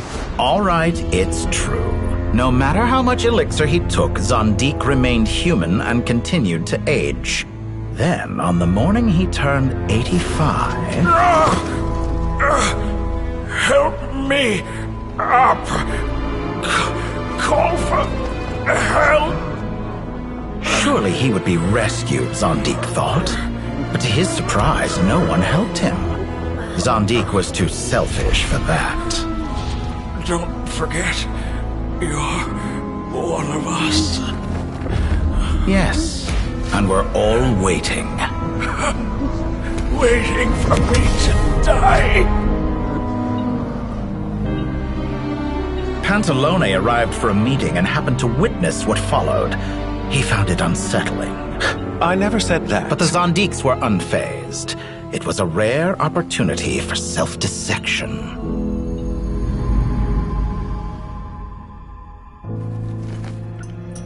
What does all that have to do with you depositing your data at Northland Bank? It has made me cherish my time in this world all the more. Fair enough. So you do have a sense of self-preservation.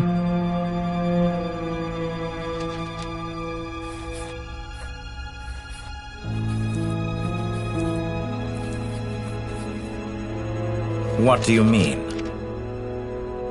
You're hardly normal, and you don't cherish life. You just don't want to admit defeat in the limited time you have. Even so, don't I deserve an interesting ending? I'm counting on it.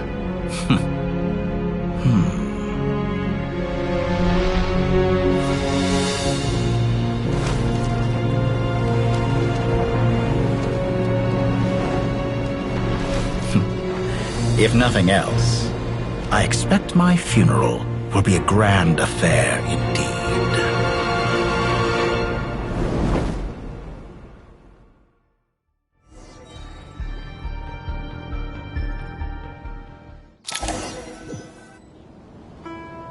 What a magnificent fire.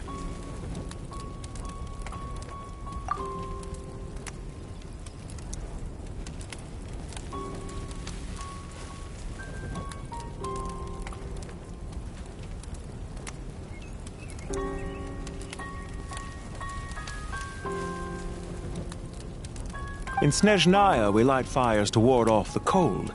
Fire, it seems, is antithetical to ideas such as cold, frozen, and unchanging.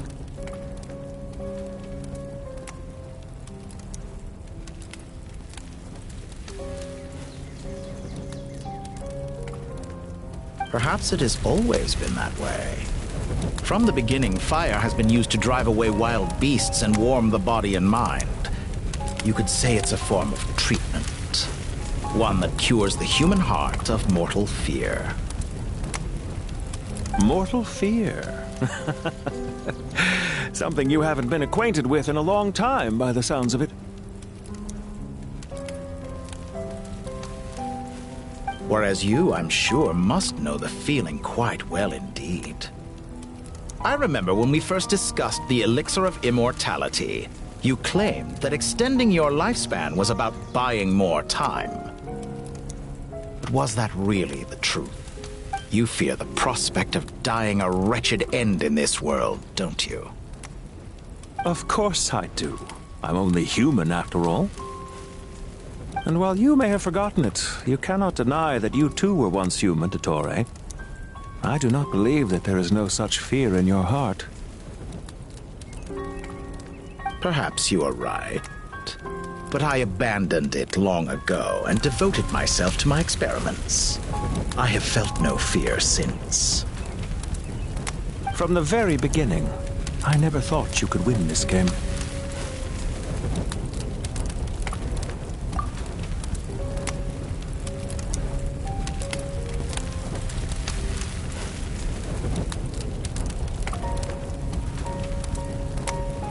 But still you came. Contract in hand, to honor our agreement.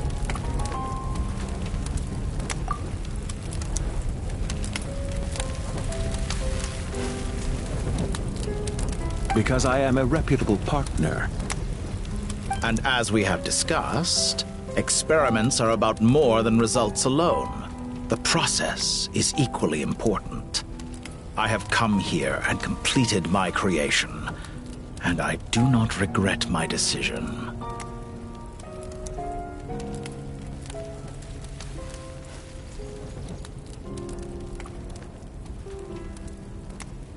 I'm afraid your journey ends here. After I die, there will be no one to make the elixir of immortality, and your remaining stock will only last a few more years. How then will you prove that you didn't perish in this incident alongside everyone else? When I feel optimistic about market environments, I never forcibly adjust them. They have their own direction, and I myself am one such environment. I have been quite particular about many things in my life, but where the manner of my death is concerned, I choose not to be. You make yourself sound so magnanimous. Oh, but I am. And I hope you will be too. It may have been a long time since anyone told you this, Dottore, but I recognize that you are a truly rare talent. Ha!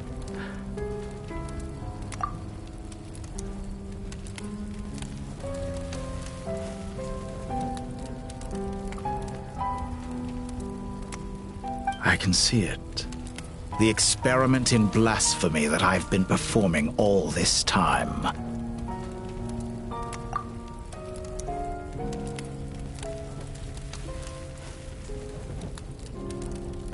It has been a long process, and I do not care about the results as much as people might imagine.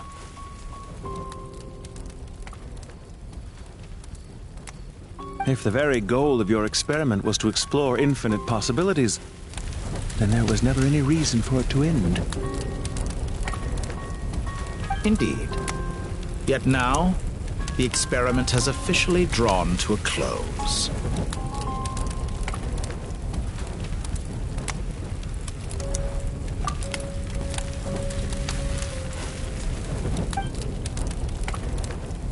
What should I call you? Zondik? Or do you prefer Dottore? Suit yourself. Goodbye, Feofan. This time, that's what it truly is.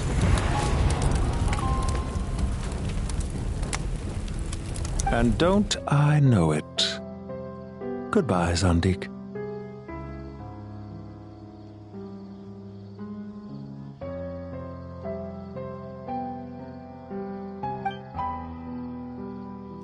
I could have carried out many more experiments, but to me, Lord of Dendro, this outcome is certainly not the worst. I believe you. But unfortunately, this is where it all ends for you. This experiment does not belong to you, nor do any of the results. Experiment? It sounds like you're trying to outdo me in my own field. Wisdom is conveying information in terms that people can clearly understand. You know exactly what I mean. Indeed. I can see no further outcomes. Ha! You have a formidable mind, and you are braver than I thought. Setting fire to the very thing your survival depends on.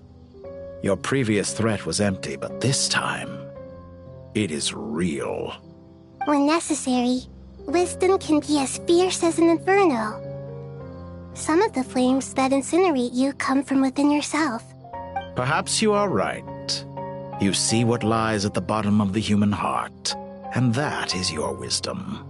Here is where your journey comes to an end. All that is yet unknown belongs to those of us who will carry on living. It seems I have unwittingly been your arch-enemy all along. But now, it's all over. I do not deny your intelligence. But what you refer to as experiments, I would never describe in those terms. They are events that take place in the real world, and they are so much more than mere data. Goodbye. We will never meet again.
Well, that's the last of them.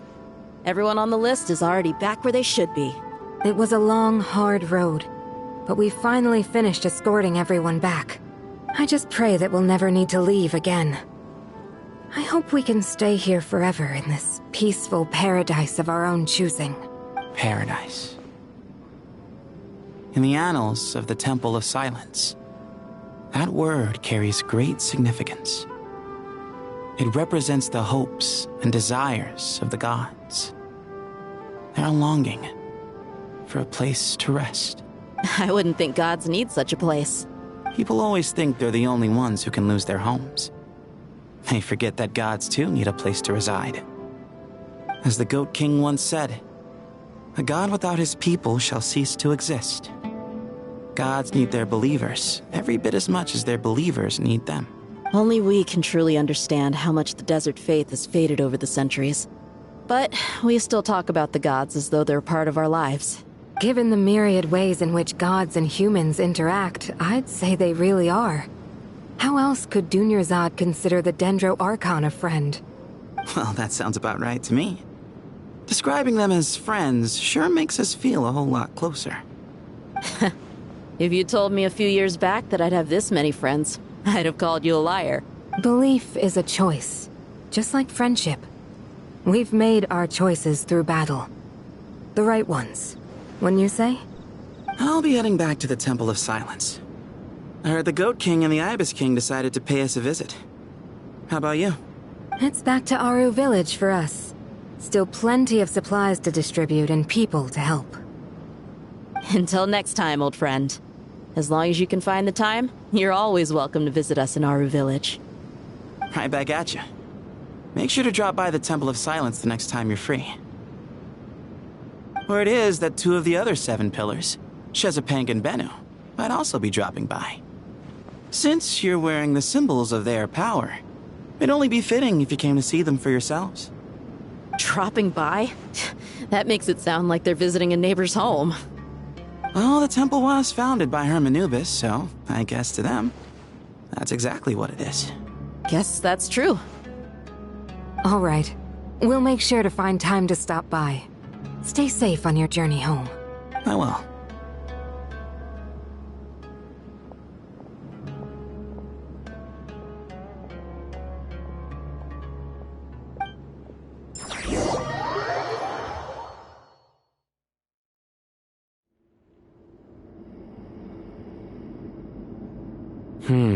You do have a point. See? Retirement has always been a problem, especially for old-timers like us who've been locked away all these years. You finally step out into the light, and bam! You're face to face with a whole different world. Naturally. What do you think, Layla? Huh? Why would you think to ask me? How could I possibly be qualified to decide where the servants of King Deshret should live? Sorry if my question was unclear. Do you think their statues will stand out too much if we place them here? Hey, I never agreed to this. How could we possibly allow our statues to be left in Hermanubis' home? That would be like breaking into someone's house, then pretending it belonged to you in the first place. Different beliefs can coexist. We still need to respect one another. By which you mean, you two plan to stay at the Temple of Silence, for a while at least, but you have no intention of relocating your statues here. So, you see this as sort of a family visit? Is that correct? Family. You could say that. In a sense, Hermanubis would view this as his home. Just look at this place. Magnificent, is it not? The sad truth is, in the past, all 3 of us invested so much into misguided ventures. We failed to build what we should have, and wasted so much time instead. And what do you mean by that? I mean that for the most part, time spent associating with the likes of Sobek, and, let's say, Thoth, might reasonably be considered wasted. Why does that not surprise me? Go on. Anyway, given how much time we'll all be spending together, I'd say that the bonds we built will end up proving to have been a sound investment. Once Sethos, the current leader of the Temple of Silence, returns, you can discuss the matter of staying here with him. But judging by the expressions of everyone here, I imagine you'll receive a very warm welcome. This sacred ground houses untold knowledge, after all. What better place for the servants of King Deshret to appear in the mortal world? How about we share a meal together first? I imagine it's been many years since you last tasted fresh food. Oh, that sounds wonderful!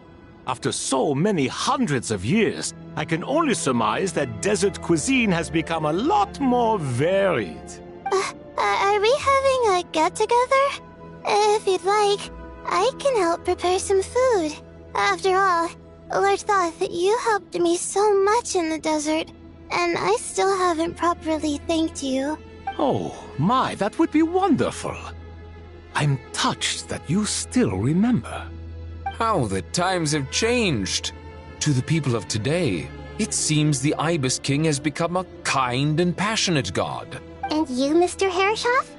What kind of god do you wish to be? To be honest, I haven't given it much thought. How about you, Dendro Archon? Do you have any hopes for your future?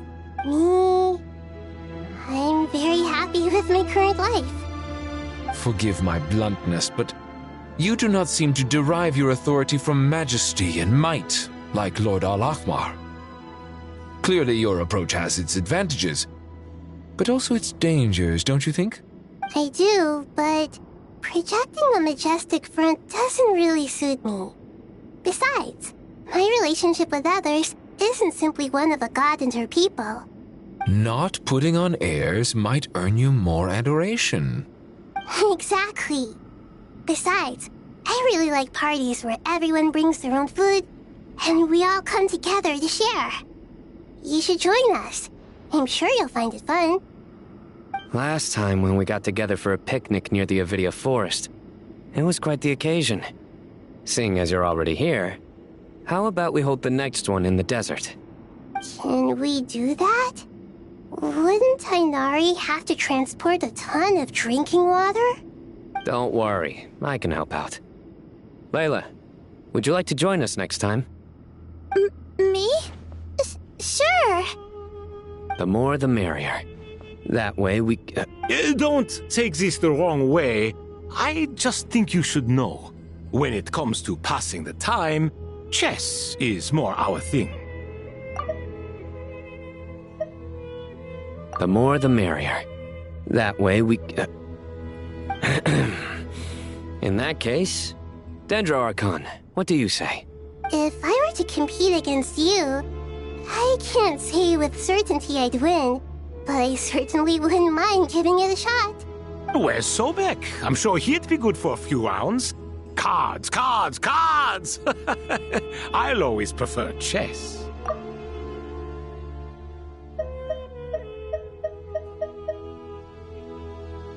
I wonder what variant of chess we're talking here. Mr. Thoth, is there some sort of astrological significance to this game? Oh, I'm glad you brought that up. As long as the leader of the Temple of Silence agrees, we can search Hermanubis' place for books to teach you how to play.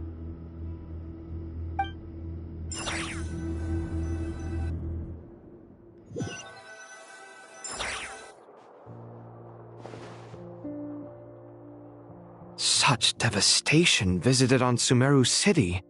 So many houses destroyed or damaged in the fighting. Who could have foreseen this? Look at all of this. It's going to take me forever to tidy up. I suppose living below the academia doesn't always work out to your advantage.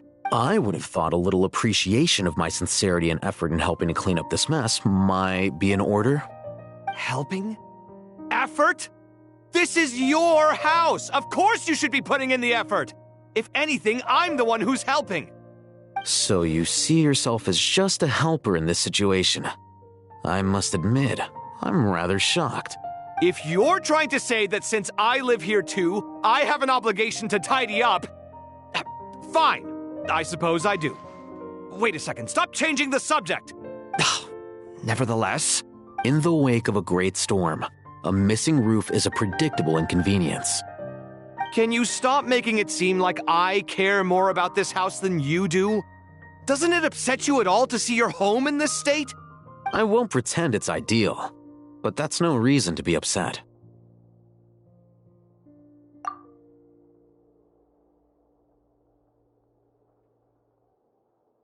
This is the roof over your head, your shelter from the cold.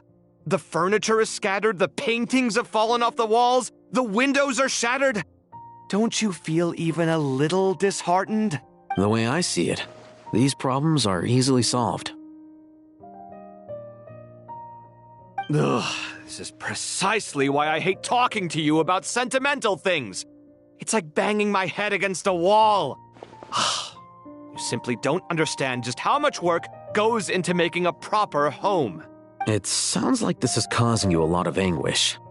You mean the house or the paintings? I mean your sentimentality. Oh, well, yes. But I'd rather not dwell on such things right now. Generally speaking, when anguish becomes the norm, people usually make an attempt to improve their situation. But there are so many people and things in life that are difficult to change. It's not like you can force them. Besides, anguish can be a source of inspiration. And I'm not sure I could break my reliance on it. I'm glad you're able to make yourself think like that. What kind of a response is that? I was stating a profound truth about the very nature of art. Suffering is the cradle of all creation. Even you can't deny that. And I wasn't trying to. I'm just happy for you. Pure and simple. Can't you tell? Happy about what? Happy that you can always find an answer that backs up your views. You... More often than not, life is a process of running into problems and then searching for answers. Yours more than most. Not everyone's so good at justifying things to themselves. It's something that you've been steadily mastering. Huh. What about you, then? What skills have you been mastering lately? Pass me that box.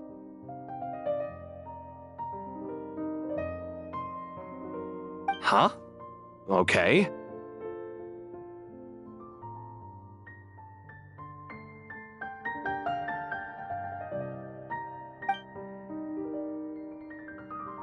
You may consider this my progress on the path to mastery. What? Wait a second. Isn't that box mine? Hey, it is! It must have fallen off that shelf. I'll hate them. Those are my paints and inks. Would you like me to put it in your bedroom for you? Huh? I mean, sure, if you don't mind. What kind of progress is this? Does he think he can bribe me? Not that giving me back my own things is much of a bribe. These books on the floor, they're a complete mess. And this one, didn't he say it was an out-of-print collectible? It's completely covered in dust, and some of its pages have even fallen out. Ugh, guess I should help him repair it. This one too. And this one.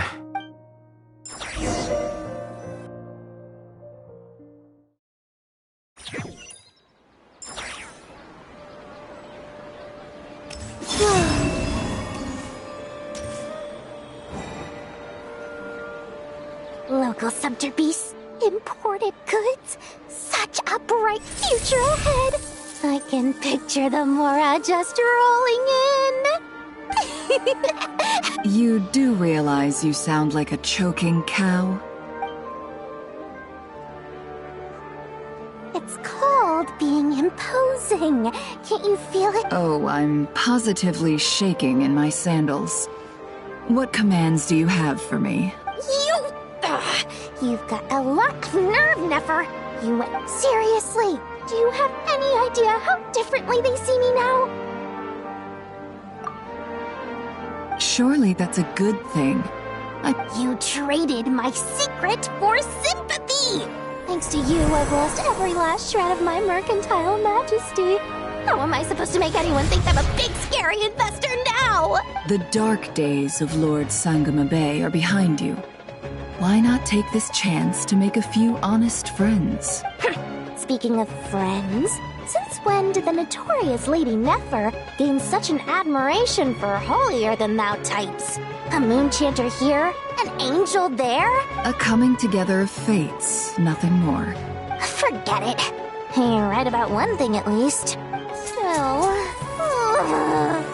I really took a loss this time.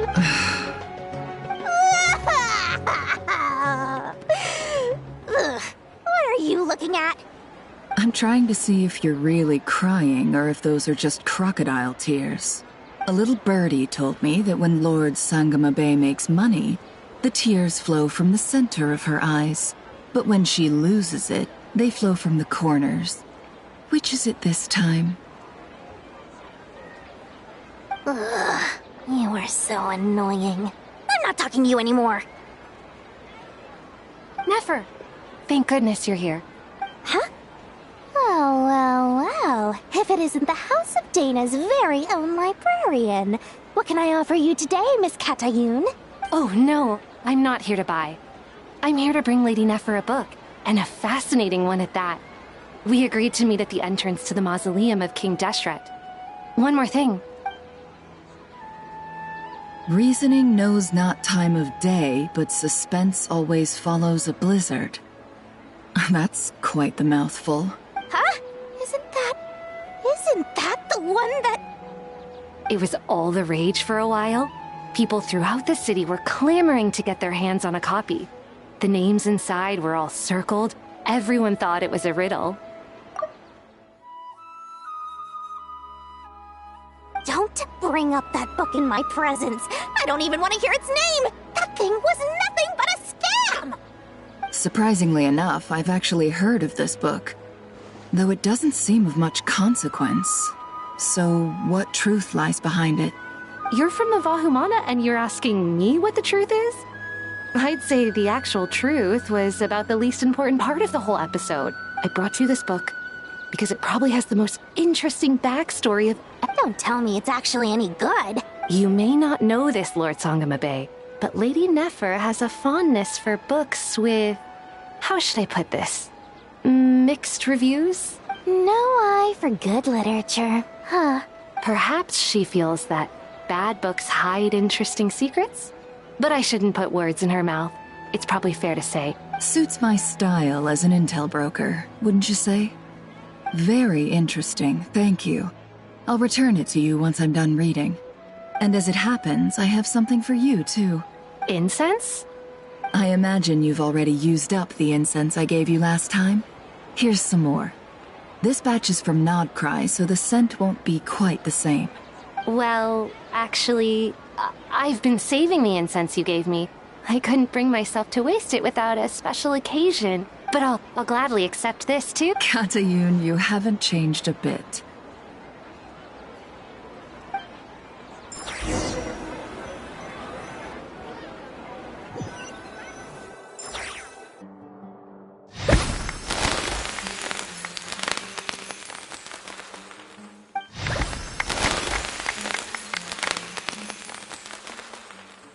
Congratulations, Kale.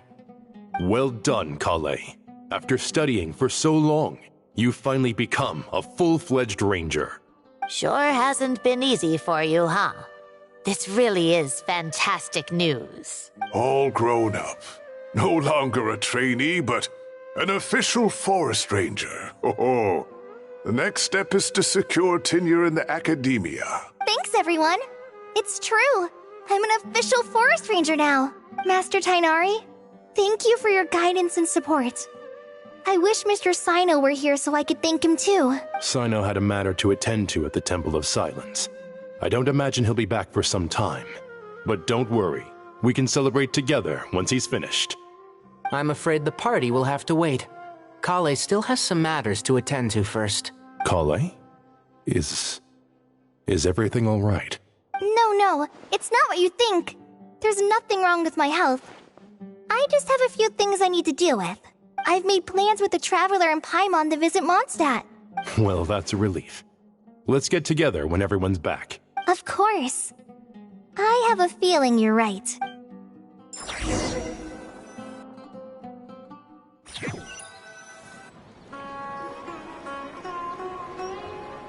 Phew! After all that catching up on... For someone who spends so much time resting... Hey! Paimon's been working her butt off too, you know. Don't worry. I saw how hard you worked. Alright. We all know you're the most hardworking person in Teyvat. Paimon's been looking around the place, and it seems like the city's already on the mend.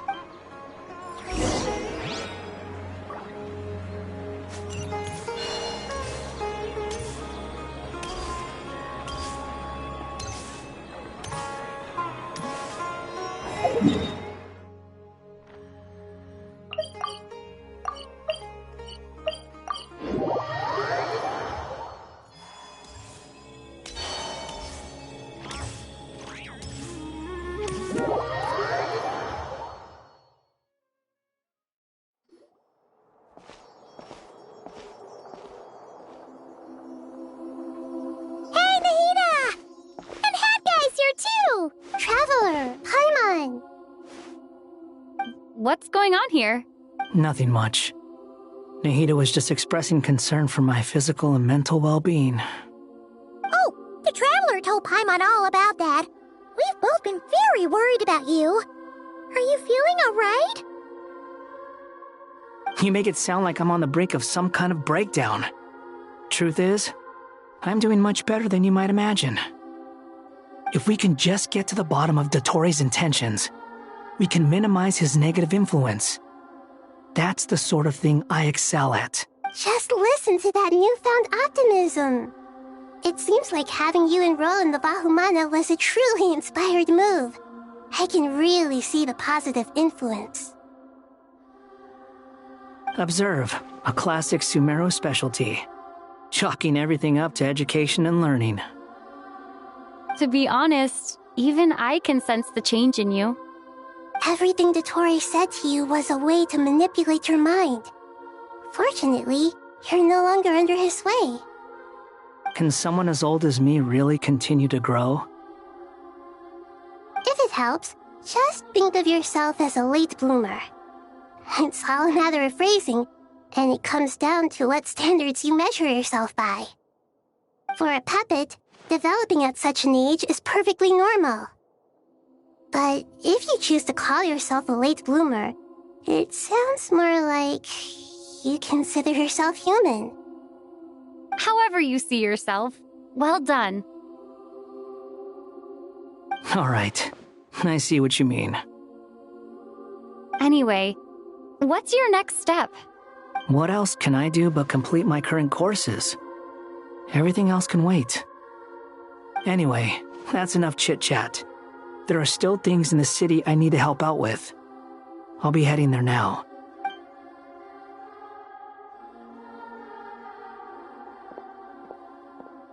I'm so happy that Hat Guy is doing better than we thought. But what about you, Nahida? How are you holding up? The pyronosis burned down the corrupted Irminsul. The flames blazed for 7 days and 7 nights before they finally subsided. All that was left were the parts underground. Now, Aru shoulders the responsibilities that once belonged to Irminsul. The situation was contained before it got out of hand, so Tevat's most vital information has largely been preserved. Irminsul has a strong influence over you, doesn't it? How will you cope now that it's gone? There is no need to worry. Thanks to Nicole's extraordinary talents, my connection to Irminsul has been severed and transposed onto Aru. Angels can do things like that? They can. Such abilities are precisely what makes them so powerful. In my eyes, much of what she went on to achieve reached such transcendent levels. Her and Nicole really are both fascinating and magnificent. So, does that mean your situation is stable now? Correct. Just imagine that Aru has become the new Irminsul, and the essence of my existence has been bound to it. The wisdom of Sumeru has ultimately converged into a single, unified entity. Should we ascribe this all to fate, or is it merely fortune? Whatever it is, the important thing is that you're okay, Nahida.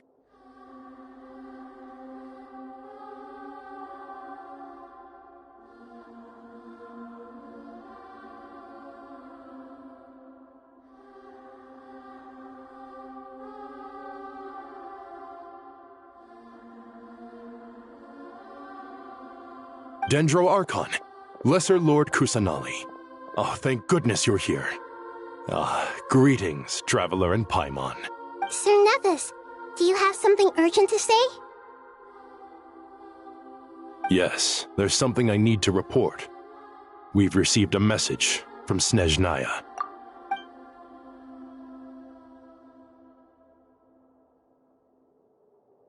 The Fatui Harbinger, the Rooster, sends us his sympathies, along with all the usual pleasantries. His stance is that, following the unrest and Nod Cry, Dottore was subjected to internal censure. This madness was the act of a rogue element, one who cannot be seen to represent the Zapoliarni Palace. No less than can be expected. Snezhnaya paid a heavy price working to stop him. They even lost one of their own harbingers. The letter goes on to say that even so, Snezhnaya cannot claim to be blameless. Apparently, they will deal with the Torei's subordinates in accordance with Snezhnayan law, holding all those involved in his crimes accountable. Additionally, they are supplying relief funds and supplies, which are already en route. They hope this will aid in Sumeru's reconstruction. Sounds like he's got an answer for everything. True.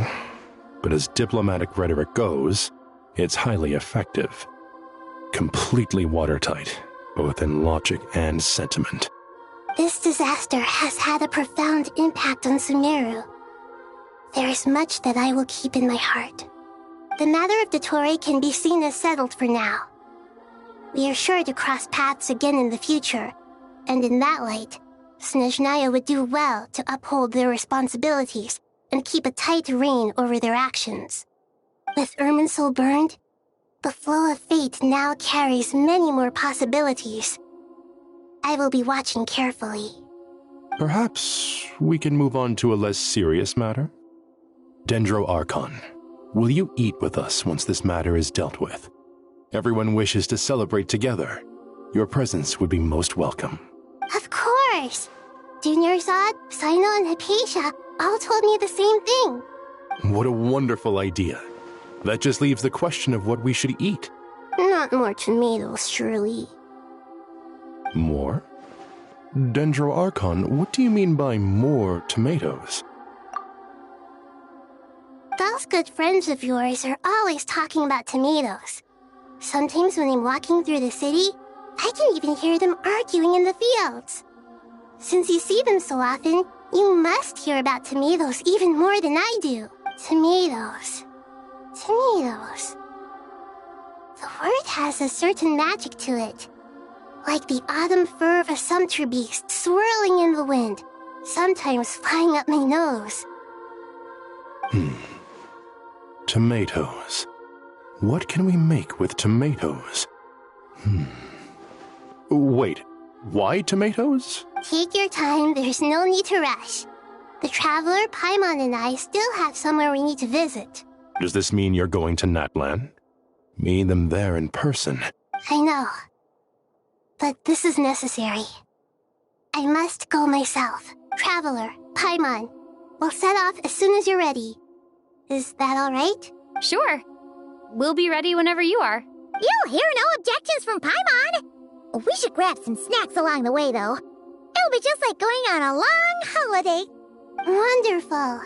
I'm looking forward to this so much.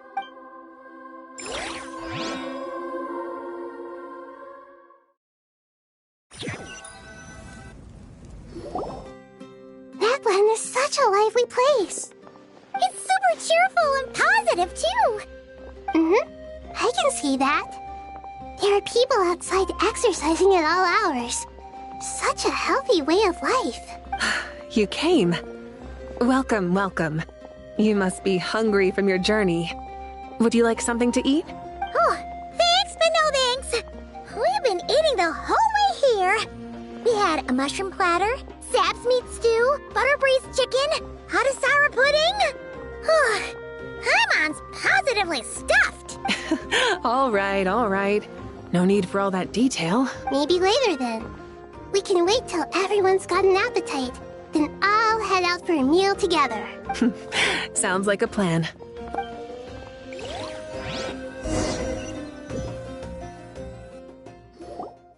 I should tell you, I already have some sense of why you've come. Why's that, Malika? To say thank you. Your senses are spot on. But on top of that... Because the pyronosis has vanished. I sensed its loss. Despite scouring through the remnants of Irminsul, we couldn't find any sign of the pyronosis. Not even any trace of it burning to ash. That's certainly unusual. Still, the potential fallout from Irminsul's loss is significant, to say the least.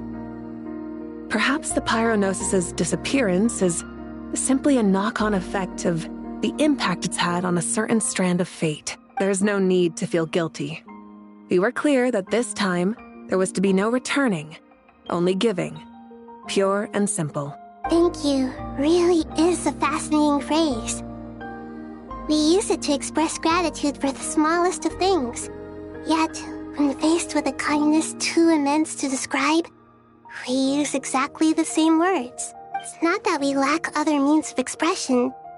It's that when we truly need to express our feelings, the simplest and purest words are always the most powerful. You're right. In Natlan, we prefer simple expressions too. Companionship, friendship, support. They might not sound fancy, but the sentiment behind them is sincere. That's wonderful to hear. Sincere feelings are often a vehicle for the deepest wisdom of all. Irminsul's destruction doesn't seem to have done you much harm. There's still a lot of work to do, but before we begin... Partly to express our gratitude, but also because we felt... That's a nice way of putting it. I like that. To tell you the truth, though, I'm not a fan of somber meetings. So, since there's nothing more to say, why don't we go bask in some actual sunlight? The weather's beautiful today. What a great idea! Paimon's gonna lie back and soak up some rays.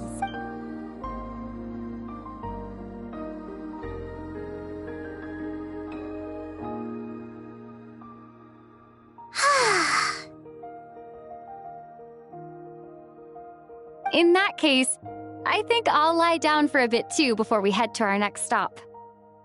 And where might that be? Mondstadt. Paimon and I are gonna head back there with Kale and the gang.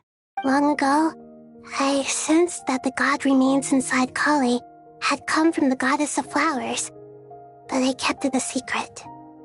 Those remains weren't hurting Kale, not as she is now. They simply exist.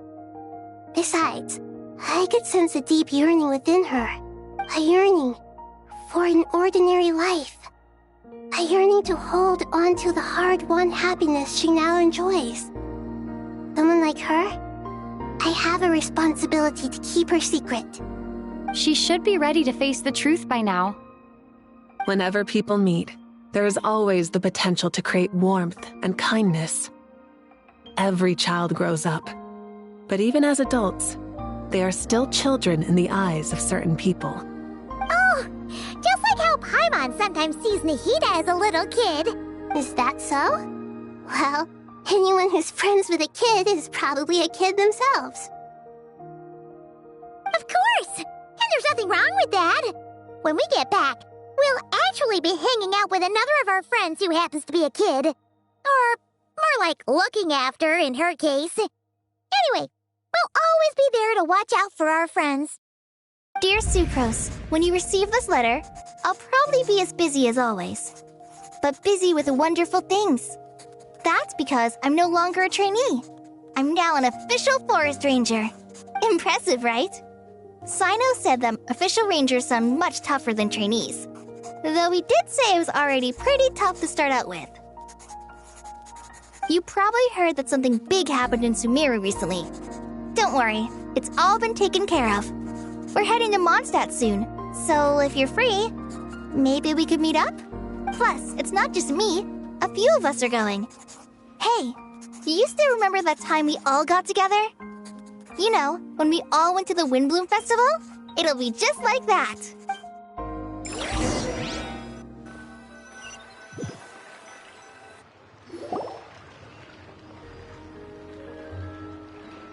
Dainari, is that...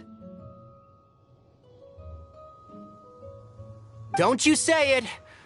Is that the great Vayuvyastra? Behold, the great Vayuvyastra, General Mahamatra.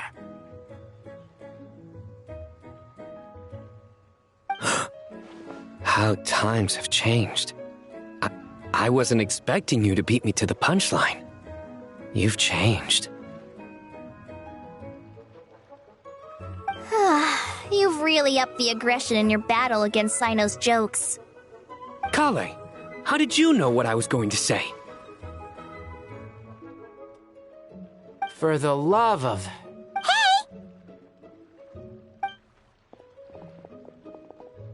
Traveler! Paimon! You're right on time! I hope we haven't kept you waiting. Calais! Sucrose! It's been so long! How have you been? I've been well. Everything's going great. Not at the moment. Oh, right! That juicer you gave us works amazing! Seriously? That's wonderful. Sucrose, you might want to try asking your questions one at a time. Albedo! Paimon didn't see you there! It's been a while since all of us were together like this. Good idea, my friend. You never disappoint. So, what are your identities this time? Don't remind him. First things first. Allow me to introduce our very own official Forest Ranger Calais. The rest of us are simply her humble travel companions. This sounds like one of those mushy stories that gets people hooked on some corny, heartwarming premise. Oh, is our story not heartwarming? If I recall correctly, there was even a scene like this in King of Invocations. Besides being heartwarming, our story's also about tough, impressive-sounding job titles. At least that's what I think.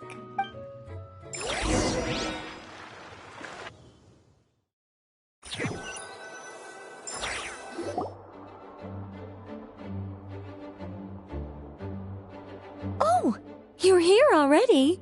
I'm still giving Dodeko a little trim. I won't be a moment. A trim? Does Dodoko need haircuts too? Of course. It's important to know how to take loving care of the apples of your eye. All of these trivial matters get left to me. It's because I'm an angel, and angels are, in a way, the guardians of all Teyvat. Oh, right! What are you writing?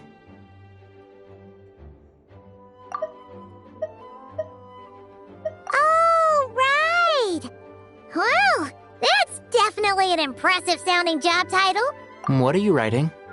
I'm just brainstorming some cool-sounding lines. Oh, write them on these card backs. Of course. Clearly, my lines are pretty amazing, wouldn't you say? Miss Nicole. Calais? You seem a little nervous. I was just wondering, who was the person you met? Wish. What do you mean? Miss Nicole asked if we could meet up in Mondstadt once everything was over. She said a friend of hers had a wish that needed my help to come true. Well, you never mentioned that before. All we knew was that you'd arranged to meet in Mondstadt. But we thought it had something to do with the god remains. To be fair, everything I told you was true. Come on, let's pay her a visit.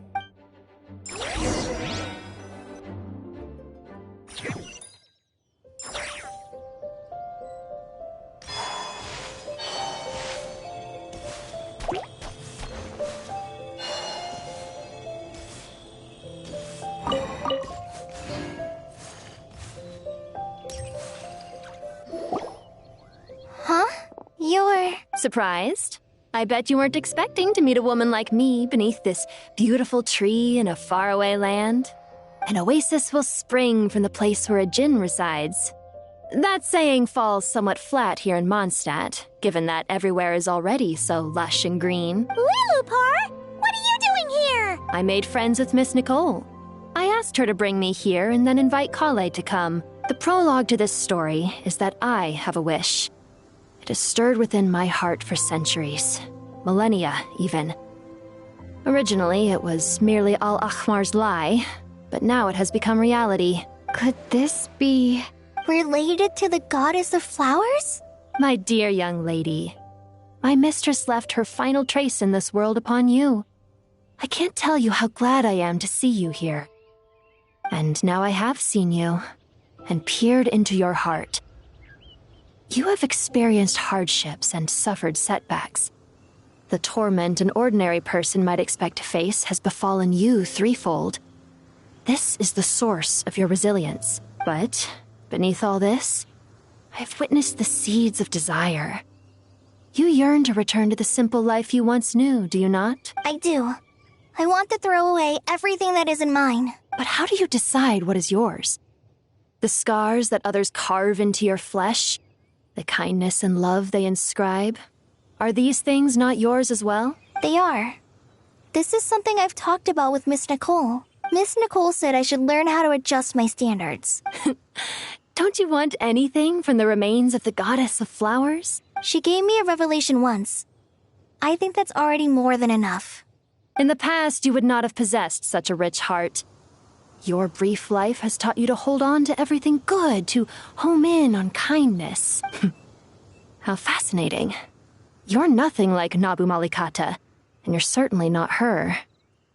Of course not. I'm not some great and powerful being, Miss Lilopar. Yet I am a djinn. We exist because of the Lord of Flowers. We revere and love her. My wish is to see her one last time, to give everything for her. Kale, can you do this for me? But her remains won't be easy to remove. Are you sure this is what you want? That's beside the point. First, I need to know. Are you willing to do something for the soul of this lonely, wandering woman? I'm willing. But look, you know nothing about me. Even if you have heard the stories about me. So you do know. Your lips are quivering, your eyes trembling. My dear young lady, to repay your kindness, I too must play my part. Are you sure about this, Lilopar? I yearn to see my mistress. For this moment, the world can burn to ashes, the universe be engulfed in flame. I care about nothing else. And you, Kale, I can give you a gift. You'll become just another ordinary human. But Miss Lilopar, what will happen to you? My wish will be fulfilled, and I can die happy. Why would you wish for that? A long, unending life might seem desirable for one who has never possessed it, yet it brings torment to one who has. My remains are scattered across the yellow sands, but my soul can find no peace. Since you've promised to grant my wish, give me that release. Allow the dying to die, and let the dead rest in peace. You have my thanks. Kale, there's no pressure on you. What she said, it's all true. A wish is a genuine desire, after all. It's as if you want to use the last of your life to give me a better future. Nothing so selfless. We'll be using our futures to fulfill each other's wishes. This is a noble act, a beautiful and secret transaction between two women. I understand. Miss Lilopar, I'm ready. Close your eyes, Kale. Then open your soul. From there, I will embrace my mistress. The downpour of flowers is your touch. Like returning to the very beginning. Like surrendering to your grace, my mistress. People say that devotion is beautiful, yet filled with pain. How foolish of them. For me, devotion is beautiful, pure and painless. Devotion is my love. Thank you.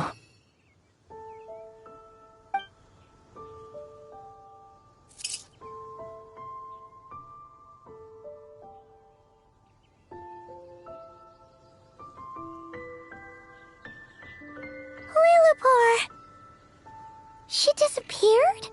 She left, carrying the blessing of flowers. Kale, are you alright? I'm fine.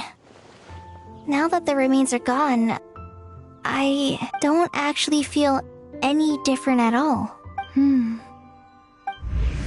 Those remains weren't hurting Kale. Not as she is now. They simply exist. Besides, I could sense a deep yearning within her. Kale must have already received what she was yearning for. I'm doing fine. I feel relaxed. Then my wish has come true, too. To become ordinary? That's just one of my wishes. Actually, I have a few more. For instance, I want to protect the people I meet, and help them find happiness. That sort of thing. So between Miss Lilopar and me, you've fulfilled 2 wishes already, and protected 2 people. Wonderful, isn't it? Oh, I feel so fantastically happy. I guess that settles things here. So what's next? What do you want to do when we get back to town? Clay, look who I've brought to see you. Hey, Kale! I heard you guys were holding some kind of secret event. Huh? Oh no, it's nothing like that. Really? Who? Me. The old me. So that's what this is all about. Did you come all the way to Mondstadt for that? Because... Exactly. The old me is gone. I puffed her into the air, and she became a fluffy pink cloud, floating into the sky, before disappearing forever. Do you think, maybe up in the sky, she has friends waiting for her with test tubes, flasks, and bows? Oh, when you put it like that... What do you think, Miss Nicole? I think maybe that's right. At least, if it were up to me, I'd consider that a happy ending. Dear Sucrose, even though my childhood ended long ago, these past few days have really felt like growing up again. I've become stronger, and I feel like I can finally accomplish things by myself. Surely someone as mysterious as you will find a friend like this fascinating? Always growing, always thriving like a plant. I came to say goodbye to my old self. I know that after this, she'll be gone. Thinking about it makes me feel a little lonely. I know the weakness that kept me, but somewhere in my heart, I feel a great sense of joy. It feels like I've always wanted to take this step, to walk towards the new me.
Ad Astra. Thank you for complete. Ad Astra.